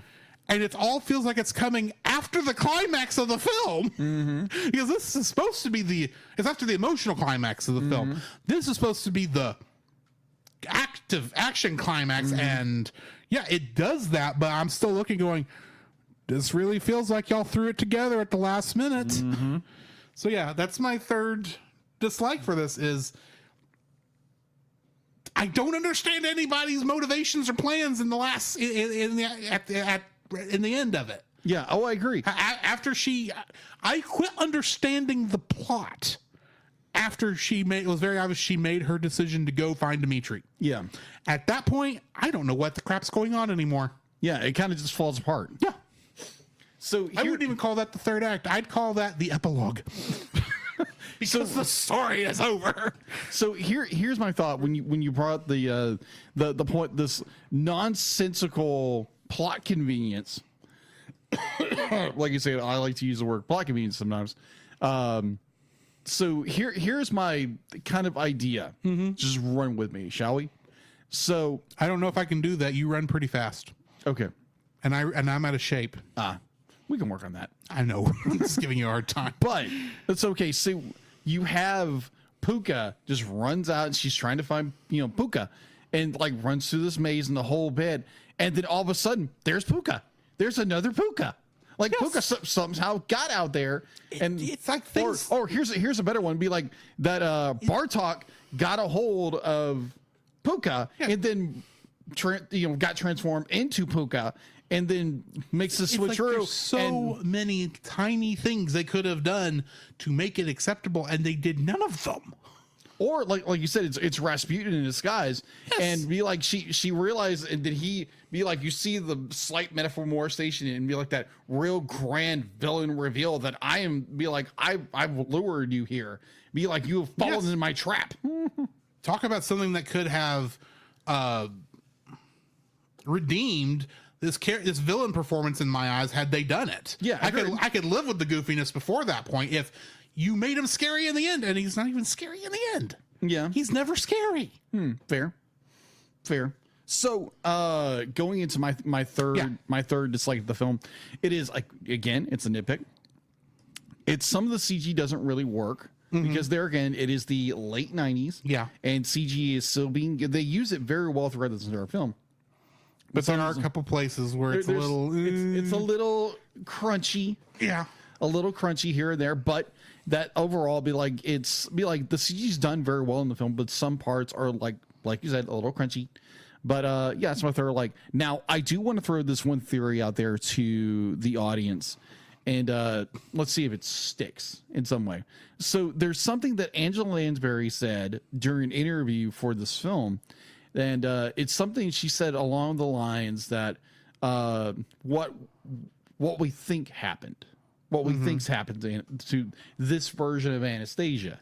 So my thought would have been is like when Anastasia and Dimitri go off, is that Anastasia no longer, she goes back to being Anya, and kind of doesn't forget her former life because she sends her grandmother or grandmama a letter. Right. So I'm thinking that she kind of gave up that right and became just her and Dimitri went off together and got eloped. Yeah, I'm with you. She would have given up that life after that point. My problem is not at the end of it. It's not that how it ends. It's that last lead up to it. Oh yeah, I agree. I think it was more of what happened is like obviously they got eloped, but there again, the whole reason you don't hear about Anastasia in there again, because she, renounces that name and becomes Anya again, and just, moves on her life with Dimitri. Yeah. So that's my thought. I think it's a really good rational explanation of why. I can see how that would make sense. It closes the time loop. Yeah, because of the time loop, and you don't. Because I can see where the Grand Duchess would, kind of explain that, like, oh, this was a mistake. My grandmother. We realized that this was not her at the last minute. We've taken care of her in the Russian way. Yeah, the Russian, whatever that is. Yeah, the USSR way. She got thrown into gulag. Tsarist Russia. Yeah, Tsarist Russia. Whatever the Tsarist Russian way was to take care of her. Yeah, but yeah, I thought it was like, okay, it makes sense. It'd be like like you say, closes the time loop to where you don't have this be like, and they explain it away. It's like, oh, this wasn't really the Duchess or the princess. So it closes all the time loop, and Anya and Dimitri. I always forget his name. I'm sorry. Dimitri can go live there happily ever after. So makes sense to me. It's a cellcast theory. Yes. Now, can I throw an interesting observation your way? Okay. This is a movie about a young woman who does not realize that she is actually the long-lost princess who is saved by a dashing rogue, perhaps with a smolder. You know where I'm going with this. Yes. In which they fall in love. And eventually, the only real difference in these two stories I'm bringing up is Anastasia gives up the royal life, while technically Rapunzel goes in on it, but makes it her own. So yeah. I find this interesting how, without realizing it, two of your favorite, I don't know if this is your favorite movie, but how much this actually has in common with Rapunzel Tangled. Yeah. It's just kind of odd. I gotcha. Which makes it odd that the movie, that the ballet that they are performing, the Russian company is performing, is actually Cinderella. Which, the movie Star Trek VI, The Undiscovered Country? Yes. Do you remember the part where they're trying to find the magnetic boots, and they find one in Dax's locker? Yes. And Chekhov says to him, "Perhaps you'll know of Russian epic named Cinderella. If shoe fits, wear it." And they look down, and he's got hands for feet. I remember that. I'm fairly certain Cinderella is not Russian, because that's the joke in that one. Because Chekhov thinks everything's Russian. That is true. But anyway, sorry. That thought crossed my mind. Okay, fair watching enough. that thing's like, fair enough. Cinderella. It's been a while since I've seen that film, but I remember that scene very well. That's my favorite Star Trek film. Okay. But yeah, So we need to rate this Yes, thing. get in the score. And first, you need to tell us what we rated this. Well, Yes, you do need to tell us now. darn it. Do not try to. Like I said, I'm fairly certain I know what my rating is right now. Okay. If for somehow I rated it lower, I will own up to it. Okay. But All right. I am curious what I rated it. Okay. So in the original episode, I rated it an 8. Okay. I gave it an 8. Your score was a 5. Okay, I feel a lot better now. Okay. So what is your score now? I'm actually giving it a 6.5. Wow. Okay. You went up a whole point and a half. I went up a point and a half. I still have like a couple of smaller issues with this. This is not a film I am particularly a fan of because A, I'm a guy. B, I don't have I have no nostalgia for this. And C, I don't have a little girl to fall in love with it. Okay. So I have nothing really to make me push this film. Just wow. Like I said, I have nothing against this film. In reality, it's just there's a couple other little story things we didn't bring up that I'm not a big person on. Okay. But they kind of just pushes this down even farther because it's paced slightly weirdly. The plotting is kind of in some spots. Weird. It's still a good film. Do not get me wrong, but there are things it could have done differently that would have made it, I think, better. And the simple fact that this is the only reason I don't count too harshly against that is unlike every other Disney princess film, this is a mostly original story. True. Because it's based on everything after all the Romanovs get killed. Yeah. Is original. True. Unlike Cinderella, which is completely based on the story. Sleeping Beauty, based on the story. Snow White, based on the story. Yes, they made little changes here and there and made it softer so that, you don't scare the kids with like the evil witch having to dance in hot metal shoes until she dies. Yeah. Very true. But this is an original film, and I applaud them for actually making a pretty decent story. Like I said, if you put this as a stage musical, and apparently it has been done, I actually think it would play better than as an animated movie. Okay. And the animation that we have is okay. It's just you get right down to it, the whole package, and the fact that that the Rasputin here is not scary, not because of performance, but because of the decisions made in the animation of it. It just gets it right there at 6.5. So, got it.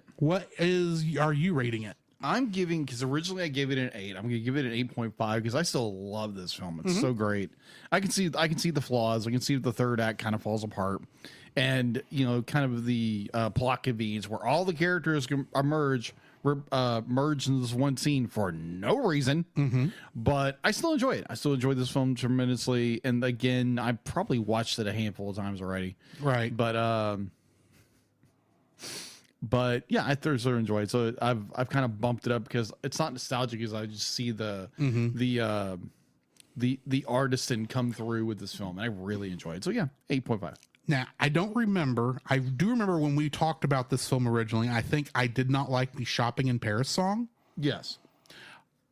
When I watched it this time, I happened to notice that the art style in the background on that is Vincent van Gogh's. And I was like, oh, that actually does look cool. So there's another like for you. Yes. On that note, we need to play our intermission. No, we got to figure out what we're watching next. Yeah, next week. And we picked this early this week. So that's the funny thing. When I wrote up the schedule, I left out this Friday. I was thinking when I was doing this, I was apparently too interested in making sure we were covered while I was gone. Because we are going to miss 2 episodes at the beginning of May, just so y'all are aware. Or middle of May, technically. But next week, we are reviewing The Road to El Dorado, a film we've been meaning to put on the list. Neither one of us have seen. No. And is apparently well liked, so we'll see if we like it also. Yes. So join us next week for that. We're going to hit the intermission. We're going to talk afterwards. We're going to talk about what we've been watching, some news, because I know there was some news this week. There's some news. And some Spy Family. The other half of this Anya fight. This podcast is a proud member of Culture Box. Whether you enjoy geeky reviews, comedy, or original fiction, you can open up the Culture Box and find something excellent for your soul. Point your web browser to culturebox.media. This week, we suggest checking out the Retro Rewind podcast. Every other week, join the Retro Rewind podcast as they travel back 15 or more years along the entertainment space-time continuum in their mission to review movies and games, establishing what is still worth your time today. Expect further fun banter and trivial insights from Francisco Paul and a rotating group of guest hosts who are all out of time. And yes, I chose Francisco's podcast because we did just do a Disney Princess movie that's not a not actually owned by Disney. You're welcome, Roy. The Cellcast would also like to thank the following patrons: Ashley and Francisco Ruiz, Book of Gaming, PaulJPowers.com, and the Monster Island Film Vault. If you want to have your name shouted out on the show, special art from Jacob, uncut episodes, for a limited time, exclusive reviews of X-Men 97, and for an additional $5, force us to review something within reason, and that reason is not quality. You can donate to us on Patreon. Please check the show notes or the cellcast.podbean.com for more information. So, Jacob, I have a question for you. What have you been watching? Oh, okay. So you're going to find this interesting. Oh? Yes. Because you alluded to something a minute ago. I watched Tangled. Was the wind in your hair? Apparently. You had to watch something while you were unloading boxes, didn't you? Yes. For those who don't know, last Saturday, Yes. I caught this guy. I helped move this guy out of his apartment With a few others. to another apartment. Yes. With a couple other people. Yeah. And I'm fairly certain For 8 hours. I'm fairly certain I pulled a muscle. I did too. So Again, if I bend at the wrong angle. Again, huge shout out to Jim, to Daniel, to Chelsea, and also my good co-host buddy Drew for coming out and helping move my little apartment into a much bigger apartment where Everything expanded and filled the bigger apartment, meaning before Ashley moves in. After the wedding. After the wedding, of course, you are going to have to downsize. Just a little. Granted, be like, it's all boxes now, but like once you figure out where everything goes and the whole bit, it makes it a little better. And that will be better, especially once you get the art room. Yes. Taken care of. Oh my gosh, that room is a tornado right now. Yeah. So. All right. So yes, I watched Tangled. And you said that. I was like, I'm just going to keep this in a little pocket until we get to watch. And then it's like, yep. Because I did not make that connection even after watching Tangled again. The same week. The same week. Okay. So, and so then I was like, you know what? I just look at my. I will say Pascal is cuter than Puka. Yeah, it's true. But anyway, continue. Anyways, so I watched Scoop. Okay. And it's.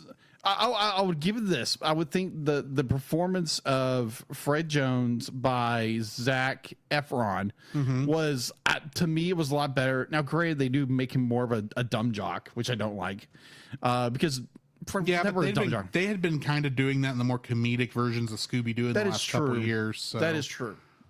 They don't know how to do someone who's, a serious character. No, they don't. But. Because they don't know how to write straight men. That's true. I didn't finish the film because I got busy. And there's one YouTube channel I wanted to plug really quick. It is called Part-Time Drifter. It's from Brian Rafe. He's been on our show. He was on Ghost in the Shell. Yeah. Go listen to that episode. And he started a van life of living in a van.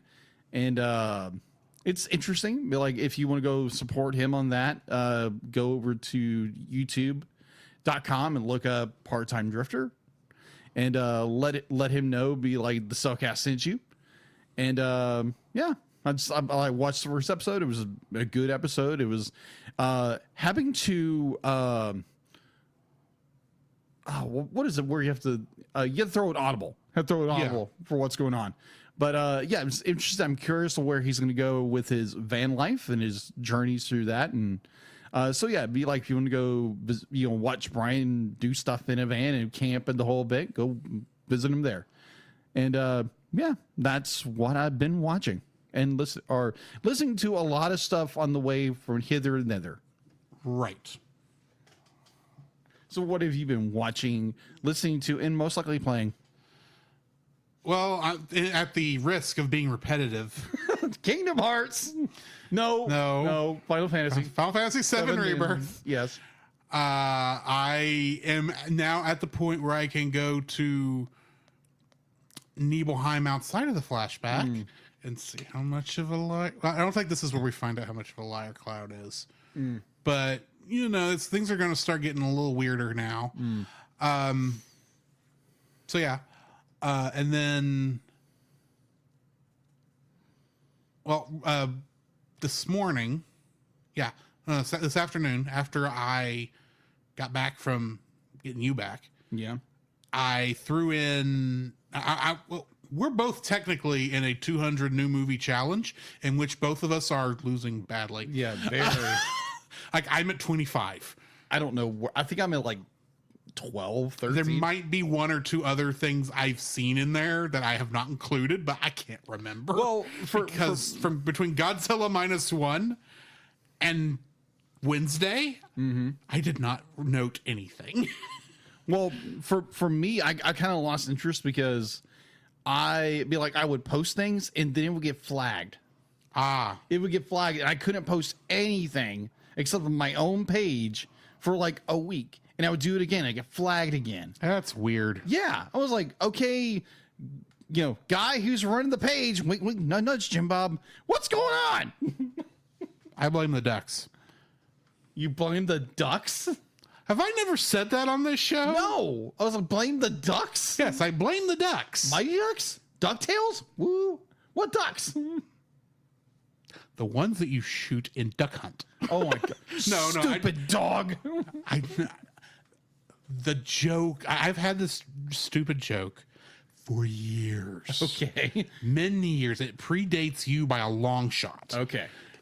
And it's just anytime there is something like, I don't know what the issue is, or whatever, I say, I blame the ducks because obviously the ducks are out to get you. Okay. And I know one specific duck who will not heal me, Donald.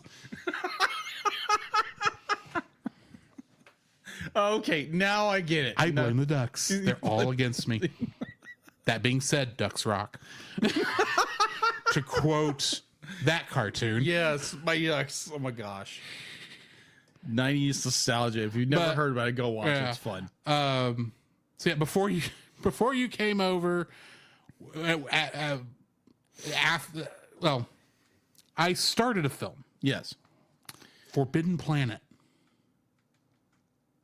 How does that is a 1950s science fiction film. Oh, it's not a B film. It's definitely an A film. It is where the hardest working robot in film history in Hollywood got his start. Robbie the Robot. Got it. It really does feel like you're watching an episode of Star Trek, but not as. It's obviously a 50s movie too. You know what I mean? It's definitely it's very pulp science fiction-y. And there's something I actually just like about that feel. Really, it feels kind of. It feels like they've actually even when they say some weird, strange things, that's not how science works in real life. Right. It really actually feels like they've actually thought about it and. The only reason this is not matching what we understand via science is because we didn't know about that at that time. That sort of thing. And strangely enough, it takes place in the 23rd century also. But yeah, I started watching it. I need to finish it. I'm about halfway through it, but yeah, that's pretty much the only thing I had a chance to watch this week. So yeah, and the only other thing I played was Sea of Thieves on the thing. So okay, yeah, gotcha. So yeah, the only other game I played was Sea of Thieves. Okay, some friends of mine up in Commerce that are in Greenville now. I think they're in Commerce. I've been playing with him for like years. Yeah, since I moved down here to this apartment on Monday nights, and things have come and gone with availability and all that kind of stuff. Oh yeah. And he said, "Hey, you want to play Sea of Thieves with me on Monday?" I said, "Sure, I'll play with you." So yeah, that's an interesting game. I may actually stream that game. I had forgotten about it. So gotcha. I haven't decided what I'm doing. So yeah, I did play that. So I guess that's what we've been watching. Yeah. How about we go ahead and talk about the news? The Cellcast News with your host Jacob Heron.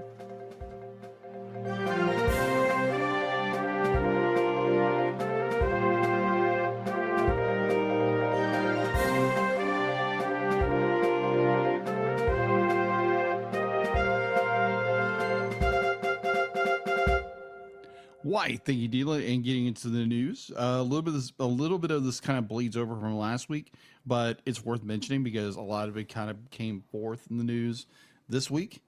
The first trailer of Paramount's most anticipated Transformers 1 was released early on this previous Thursday.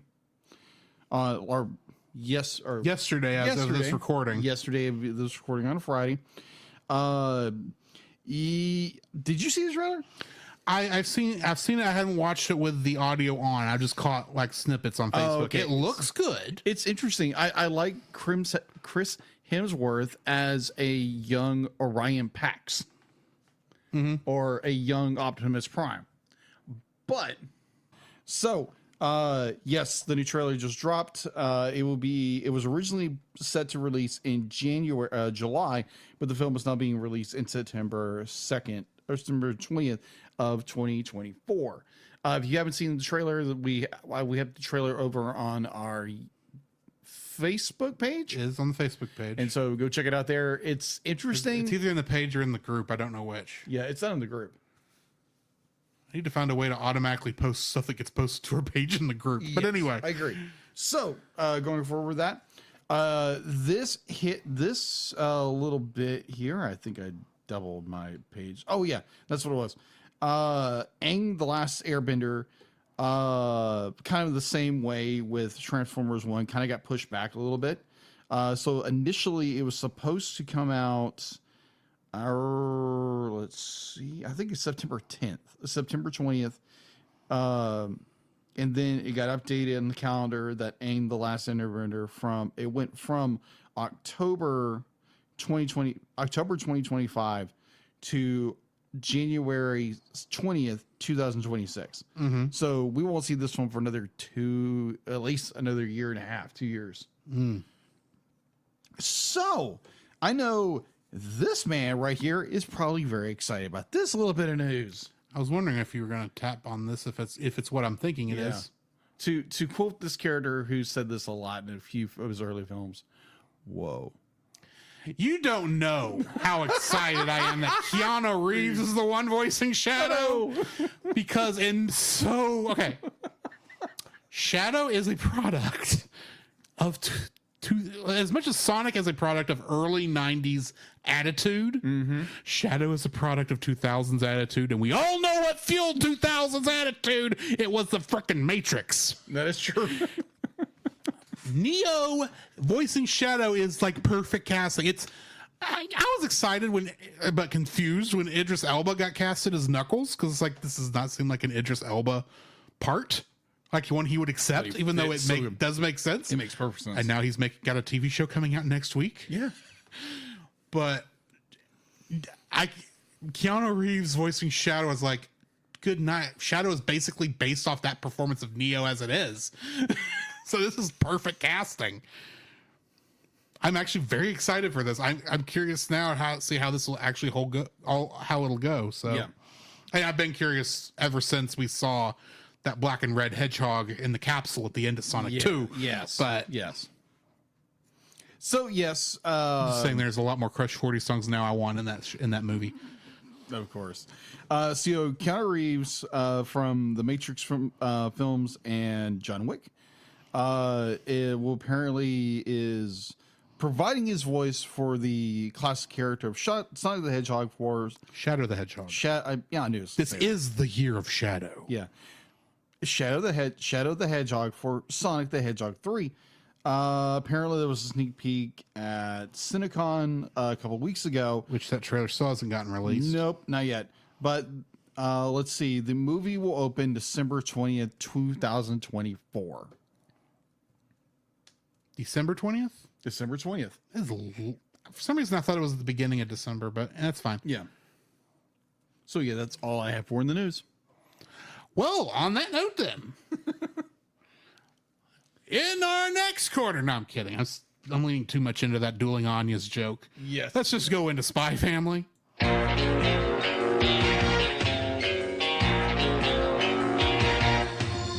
Bond. James Bond Jr. Impossible. Call me big man if you want a rich man. When you want to face me, it's okay. The man called Flintstone. What an agent, what a squirrel. He's got the country in a whirl. What's his name? Shh, secret swirl. He's Perry. Perry the platypus.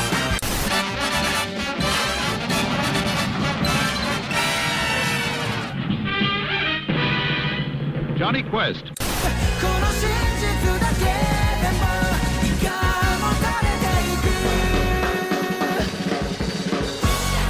Anybody want a peanut? I still love that. I love that. That's so good. This is the best joke I came up with for that. Agreed. Spy Family Mission 7, The Target's Second Son.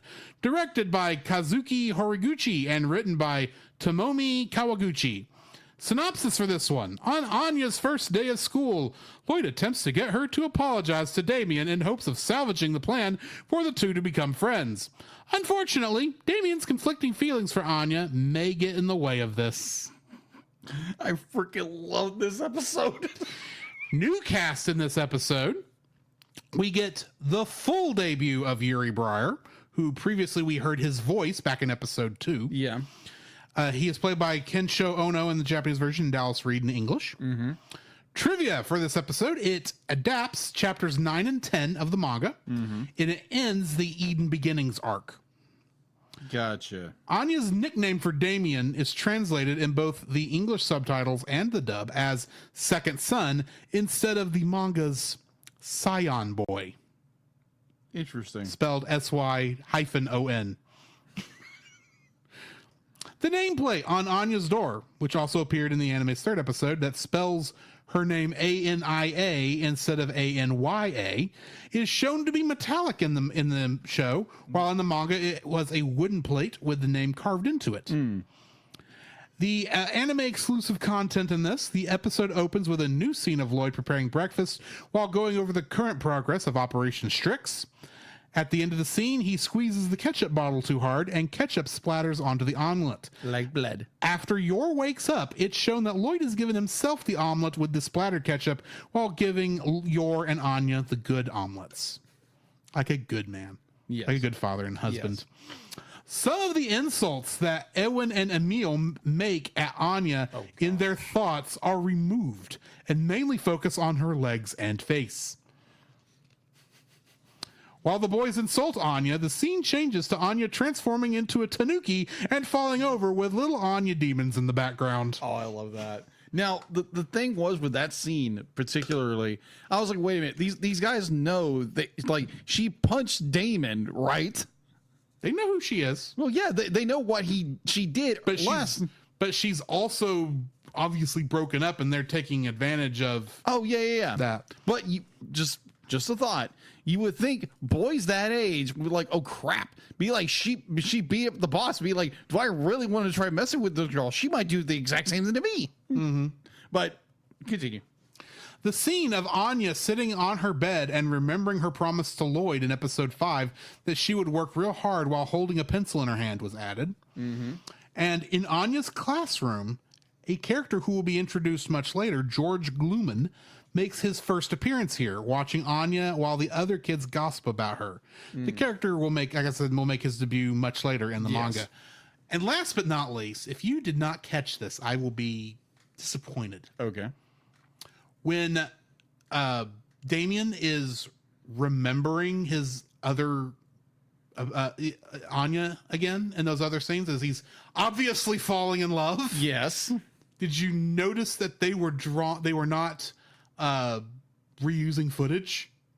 That they actually redrew Anya to make her cuter in his eyes. Oh yeah, I noticed that. That to me is the coolest. I was like, detail. Whoa! It's like, wait a minute, because they could have just reused the same shots. Yeah, but you can actually. I wish I had it, and I will find this and put it in the Facebook group. But there was when this episode came out, there was a comparison picture that someone made of those same shots between the episode how it happened and how he's remembering it. It's like, oh, they put a lot of work into making sure this worked. Agreed. So yeah. What are your thoughts on this episode? Oh my gosh, this was so good. It's Anya trying to be her best, trying to make her daddy proud, and like I gotta apologize. And this girl keeps getting in the way, and I'm convinced because this show is more be like it's showing you something, you know something's gonna lead to it. Mm-hmm. You know it. Well, unless I am dead wrong, be like this character, this lady something. Becky? Yeah, Lady Becky. Oh, Becky Blackwell is her name. Lady Blackwell. And I know Lloyd, aka Twilight, does say something about it. That it's like, what is she, a spy or something? She's trying to do this and this. I'm convinced she's a spy, or she's the daughter of a spy, or something like that. And by that grin, by that expression, I'm right. I'm not saying anything. Okay. And I'd like to point out, all this means is I know something. It doesn't tell you what I know. But it gives me an indication I might be right in some capacity. I'm not saying anything. Okay then. But it's like you get this, you get oh my gosh, the point where it'd be like I don't like using the word cute when it comes to kids so much, but oh my gosh, this entire scene where Anya is trying to apologize. Her father has gotten Becky away, has pulled her away in order for Anya to apologize, and the two jerkwads are just picking on her mercilessly, and she breaks down and cries and does her apologies. It's so freaking cute. And then you have Damien. It's like his heart's pounding out of his chest. He doesn't know what's going on, and it's just so freaking cute. And the way they draw Anya in that, it's just like, oh my gosh, cute overload. Oh yes, you can feel your teeth rotting watching. Oh my gosh, yes, it was such a great episode. It's where it be like Anya's trying her best to make the apologies, trying to make her daddy proud. Be like it's to save the world. It's to bring international peace or something like that. But it's so well done because there's this sense of urgency and sense of sincerity that everything has to go the exact way. And Lloyd, every time something happens, he's like, oh great, the mission failed, something. And then this really deep level, this really nice coded level of sarcasm and humor the entire time. And I love it so much. And I can't remember if yours not in this episode. Or she is, but it's minimal. She has a minimal role in this one because she's just there at the beginning and says, I guess it's when they're seeing Anya off, and says, I guess it's time for us to go to work now. Yes. That's pretty much all she does in this one. Yeah. And I agree. I'd be like, obviously, because Lloyd, aka Twilight, is just going to follow Anya around as the new guy. And I love all his little ways of trying to send Anya messages. My favorite was during science class. And they're all looking at the mirror reflection, and and Lloyd is given a special one that says, "You need to apologize, sir." She says, "Is this a message from God?" I'm feeling a lot of pressure right now. It's like, why is she not getting this? What is wrong with her? It's like she knows it's not her fault. Back off, Lloyd. Like the one that got me was like, it was like the one where they're going to lunch and it's been carved into the bushes. Yes, that was great. I was like, Lloyd, calm down. Or where it's written on her rice omelet. Yes, it's like sorry. Say sorry. I'm never ordering that. And he's being very analytical with everything. Yes. And he's trying to just like be like, I wonder if I'm coming off too strong or not. It's like, you think, Lloyd? No, Becky's the problem. Yeah, Becky's the problem. I got to get this girl out of the way. Which Becky's not helping. No. Anya has been trying all morning to apologize. It's like, Lloyd, back off. Just a little Quit bit. pressuring her. She's trying. Yeah. Bless her heart. She's trying. And like she finally does get around to apologizing, but Damien is so overwhelmed by his emotions and be like, I think I like this girl, but his young self is like, no, I can never apologize. And does not know how to deal with the feelings of love that he's feeling for the first time. And is convinced that can't be what that is. I must be. It's like, oh, yes, I'm angry. That's what this is. I'm angry. I'm so angry at this Uggo. It's like, yeah, Uggo. Wow, that's his demeaning name for her is Uggo. Because he thinks she's ugly, or that's what he's claiming. That's what he's claiming, but he knows it's a different view from his perspective. Yeah. But oh my gosh, I love this episode. It's so good. It's so funny, and it just has this like deep levels of just like sarcasm, humor, like real high stakes, but at the same time it's got this real nice grease level of just comedy on it. And it's so well done. All the characters are done very well. The characters that we know, and again, like with the episodes I've seen, it's when they made a character, when you meet a character, you know they're going to come back as some kind of spy, some kind of informant in any fashion or form. That's just Becky is going to be some kind of informant for some organization that is trying to find Twilight, maybe, or they're trying to find Anya or something like that. What I'm thinking is probably Anya. It's like she is part of this organization trying to find Anya. I'm not saying anything. Okay. Okay. So yes, I really enjoy this episode. After watching a few episodes, you start to realize the patterns. You realize, oh, okay, they're pointing this character out. Why is Lloyd talking about this character? Why are they focusing on this one character named Becky? It's like, okay, she's going to come into play later. And the next episode, it's like, okay, he has something to do with something. All I am going to say is it is just possible that Becky's her best friend. And a spy. That's how this show works.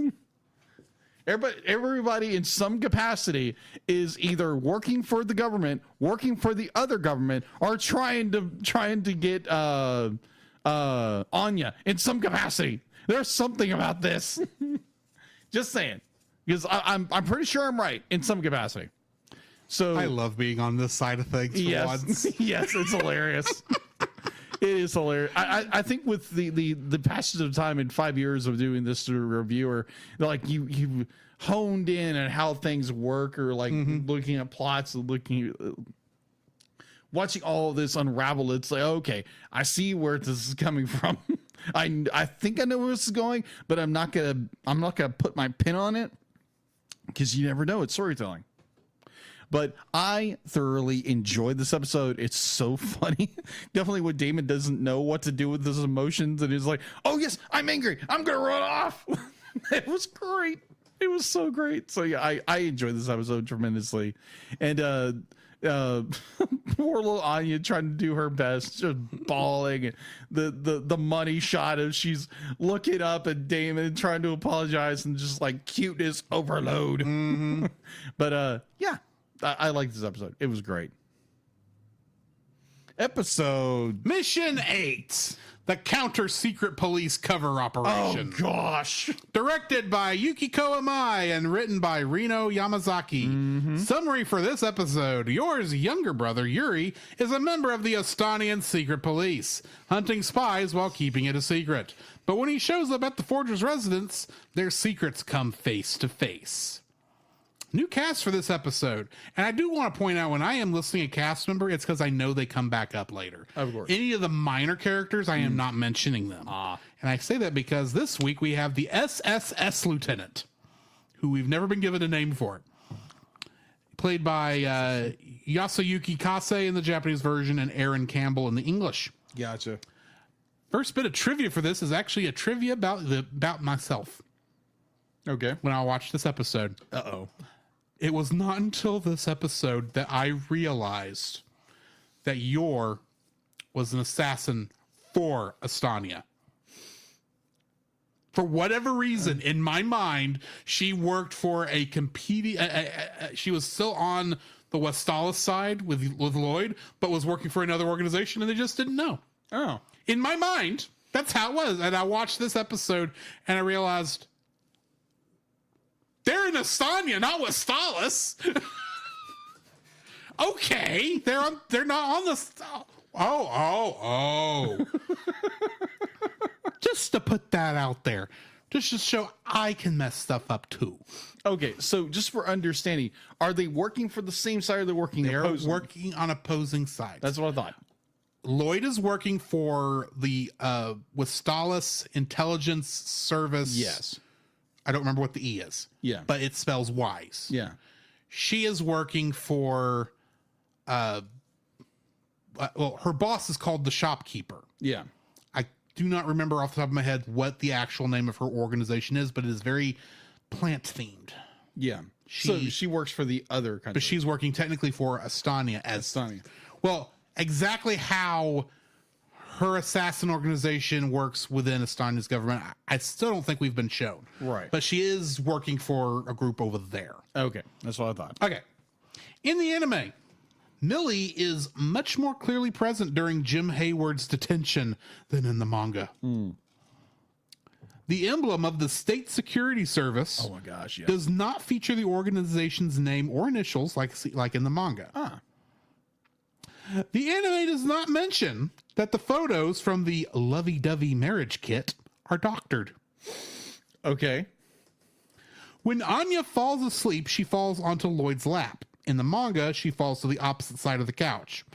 The anime excludes the following scene of Lloyd and Yor bringing Anya to her bedroom and their brief conversation while doing so. In the manga, Yuri brought orchids instead of roses like he does in the anime. But the key visual that they released for this episode in Japan actually showed him with orchids. Oh. So that's just a weird thing. That is weird. The bridge shown while Yuri waxes eloquent about his supposed trip to Hungary bears a more than passing resemblance to the Chain Bridge. It links the two old cities of Buda and Pest, now united as Budapest, Hungary. Especially Budapest was a hotbed of spy activity during the Cold War. Oh, okay. Makes sense. Lloyd states in the manga that he would protect Yor against bullets and nukes, while in the anime he says he would do it against spears and meteors. I was more like Yor. I was like, meteors? I didn't realize how serious this was. In the manga, when Yuri questions Lloyd and Yor's marriage, the two show him one of the fake photos of them as a couple. In the anime, they instead join hands together to form a heart so as not to disrupt the flow of the scene. Wow. That's what I've got for the trivia for this. Wow. I'm just saying. This is a fun episode. Oh, you're not kidding. First off, Yor and Yuri are both idiots.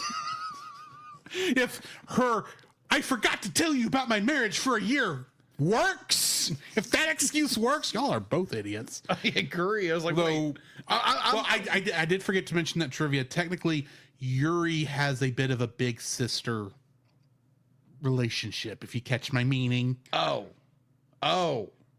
He's attracted. Oh, jeez. It's not that bad. Okay. It's more like if it would have ever occurred to him, he might have done that. But he's that's why he's that protective of your. Anime is weird. It's anime. I know that. Yeesh. Ah. Anyways, can we move along with the geek stuff? Thank you. Yeah, I'm just saying he is more jealous of Lloyd in the scene than anything else because he does not suspect that Lloyd is Twilight. Yeah, I've never understood that. I don't either. I'm just like that is actually the thing is that he's got an attraction for his big sis. Yeah. Okay. That's all I'm saying. Weird. Anyway, plus I have to mention my favorite scene in this whole episode, and that is Yuri's flashback to Yor coming home. Oh yeah, covered in blood, and going, Yor, are you okay? Oh, I'm all right. This isn't my blood, and that passes. I was like, these two, jeez. Oh my word! It's like, and his only excuse when he says is, she worked herself bloody so that I could learn. It's like, yeah, that's what was happening. Yeah, exactly. Technically, yes, she did work herself so that and make money so that you would be able to have an education. She didn't work herself bloody. Yeah, she worked other people bloody. My gosh. But oh my gosh, this episode is so because we already met the brother. We heard his voice in episode 2. We got a scene of him at the end of the last episode during the after credits scene. Oh yeah, and we know he was friends with the snarky girl's boyfriend. Yes, which is why Yor had to got into this situation in the first place. Yes. Yeah. So this entire how do you pronounce his name? Yuri. Okay, Yuri. Got it. Yeah. Okay. So this scene be like is again the way they structure the storytelling, the way they reveal characters. It's okay. You get Yuri. It's okay. It's like, oh, I didn't realize my sister got married a year ago. I can't believe she never called me. And this is like, wait a minute. They're focusing on this character way too much. What's going to happen next? And it's like, of course, he works counterintelligence. Oh, yeah. And he freaking tortures people. And he's good at it. Yeah, he's good at it. And it's like, be like two siblings who are very good at torturing people. Yor does not torture. She kills. He kills. That's okay. There's the difference. He just likes to torture people. She actually likes to kill people. They would make a very good team if they were aware of their secrets. Yes, a show that is full of secrets and mystery, and our poor little Anya stuck in the middle just knows everything. Now, well, she doesn't know about Yuri yet. No, she doesn't know about Yuri. She know that she's his unkie. Unkie. He's her unkie. Unkie. He doesn't know about the secret police or what that would even mean. That may be a bit of a spoiler for a joke in the next episode, but either way. But yeah, Anya doesn't know about that, but she's aware of everything else. But the fact that everyone here has secrets that they're keeping from everybody else. Yes. There is... Okay, this is a theory. I have no proof of it yet. Okay. I suspect that Yor's assassin agency that she works for does not actually work for the Estonian government. Okay. It's more like a freelance. It's a freelance thing that does a lot of jobs for the Estonian government, but is not technically connected. And I say that due to some events in season 2. Okay. I got you. But it's like this episode is more the first front end load of it is more of Anya trying to do school and not doing very well, and how she has to read people's minds to get the answer. Oh, I loved how she answered the fraction question. Oh my gosh, 3/3. That's wrong. That's impeccably wrong because you were subtracting Anya, not adding. But I mean, like it's great because you had this family dynamic of Lloyd trying to teach Anya about everything. Yeah. And then they're trying to help each other, and they're becoming more and more of a family out of a fake family. Mm-hmm. And and the whole reason she wanted to get married because she wanted to have a fake boyfriend for her brother who shows up and is an interrogator, and she's completely forgotten about it. Yeah, she's completely forgot about him. And oh my gosh, that was absolutely hysterical. Like watching the lead up to Yuri. Yeah, Yuri showing up to the apartment, and we already know and be like, oh yeah, he works for counterintelligence. He's after Twilight. He's like, I'm gonna catch this guy. I'm really good at what I do. I'm like, oh crap, he doesn't know what he's talking about, or he doesn't know who he's really dealing with. And then we get the interaction where he comes in and he's not the good enough, blah, blah, blah, blah. And when you talk the about overprotective younger brother. Yeah, he's the overprotective younger brother. Ugh. But is more overprotective than probably has the right to. Yeah, maybe just a little bit. Ugh. But it's like, and because I remember, what was it? Yuri talked about how like she gets mad very easily. Apparently her brother is the exact same thing, except they both have an alcohol problem. They both have an alcohol problem. Neither one really should be drinking alcohol. Yeah. And so they're like, Lloyd and Yuri are it's like they're trying to measure each other out. And Yuri thinks he's so smart, but he gets like, when he starts to like Lloyd, he gets enraged and he starts drinking more, and he gets more and more blistered about everything. And it's like, oh crap. And then Lloyd's discovering more, and it's like, oh, okay, this guy definitely works for counterintelligence. He's like picking him apart beyond belief. And the end of this episode, I am cracking up because Yuri is like, it's like he starts grilling them about everything, be like, what is this and this, like, what's the deal with all those questions? And it's like, yeah, he definitely works for counterintelligence. It's like, okay, it'd be like, it's like when be like, oh, okay, like when the two of them they back off, you go kind of real making the ruse a little more aware, and it's just like, oh no. And it's like, okay, prove it. Why don't you kiss each other if you're madly in love with each other? And then Lloyd's more like, well, be like, that's all it's gonna take. Sure, no problem. And then yours like, wait till you see how this goes. But it was so freaking funny. It was like, Lloyd's like, okay, let's do this. It's part of the mission. No problem. I made plenty of women. He's probably done worse than that. Oh yeah. And then yours is like, oh my gosh, this is being terrible. He's gonna figure out our scheme. You don't know the half of it. But oh my gosh, that is so freaking funny. And then obviously you have Anya, who is she is trying to do her best to make her father proud, her papa proud. In this episode, she was trying her best to stay awake long enough to meet her unkie. Yeah, and she fails miserably. But yeah, I love this episode. Definitely how it leaves on the climax of where it's and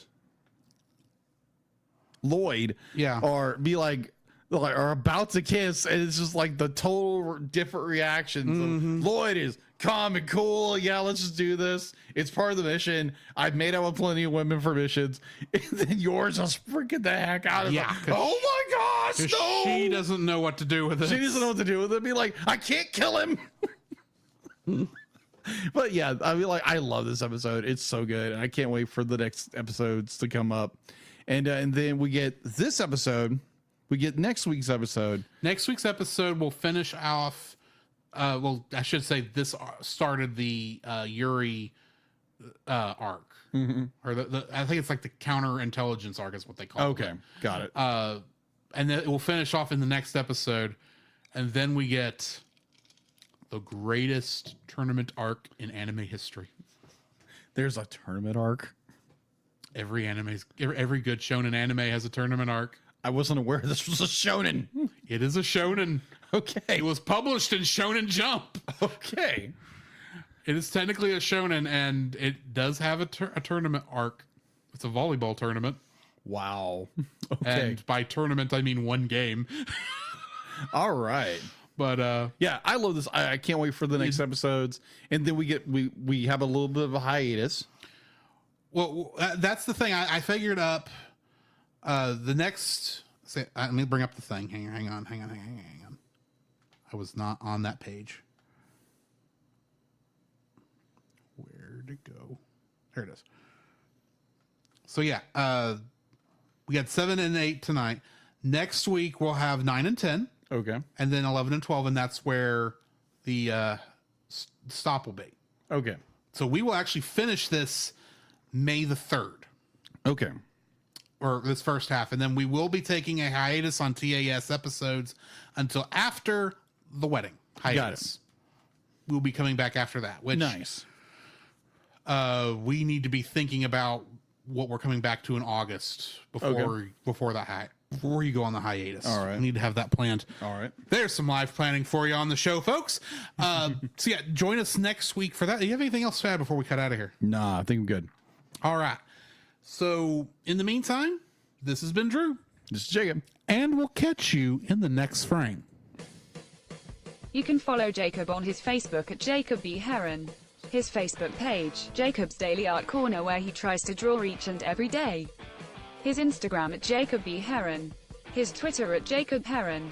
And his letterboxd at Jacob Heron. You can find Drew on Facebook at Drew Dodgen. His Facebook page, Drew's Photo Bin, to see his photography. His letterboxd page at GGeorge759. His Twitter at GGeorge759. And Instagram at Drew Dodgen. You can like us on Facebook at the Cellcast Podcast. On Twitch at the Cellcast Gaming. On YouTube at Cellcast. On Twitter at cast_cell. The Cellcast can be found at Apple Podcasts, Google Play Podcasts, Stitcher, Spotify, or anywhere else fine podcasts are downloaded from. Please rate and review us where you found us, and also on Podchaser. Email us at thecellcastpodcast@gmail.com. The Cellcast is a proud member of both the Pop Americana and Culture Box media networks. For more information, please see the link in the description. Our theme song is Drop and Roll by Silent Partner. And remember, that's Cell with a single L.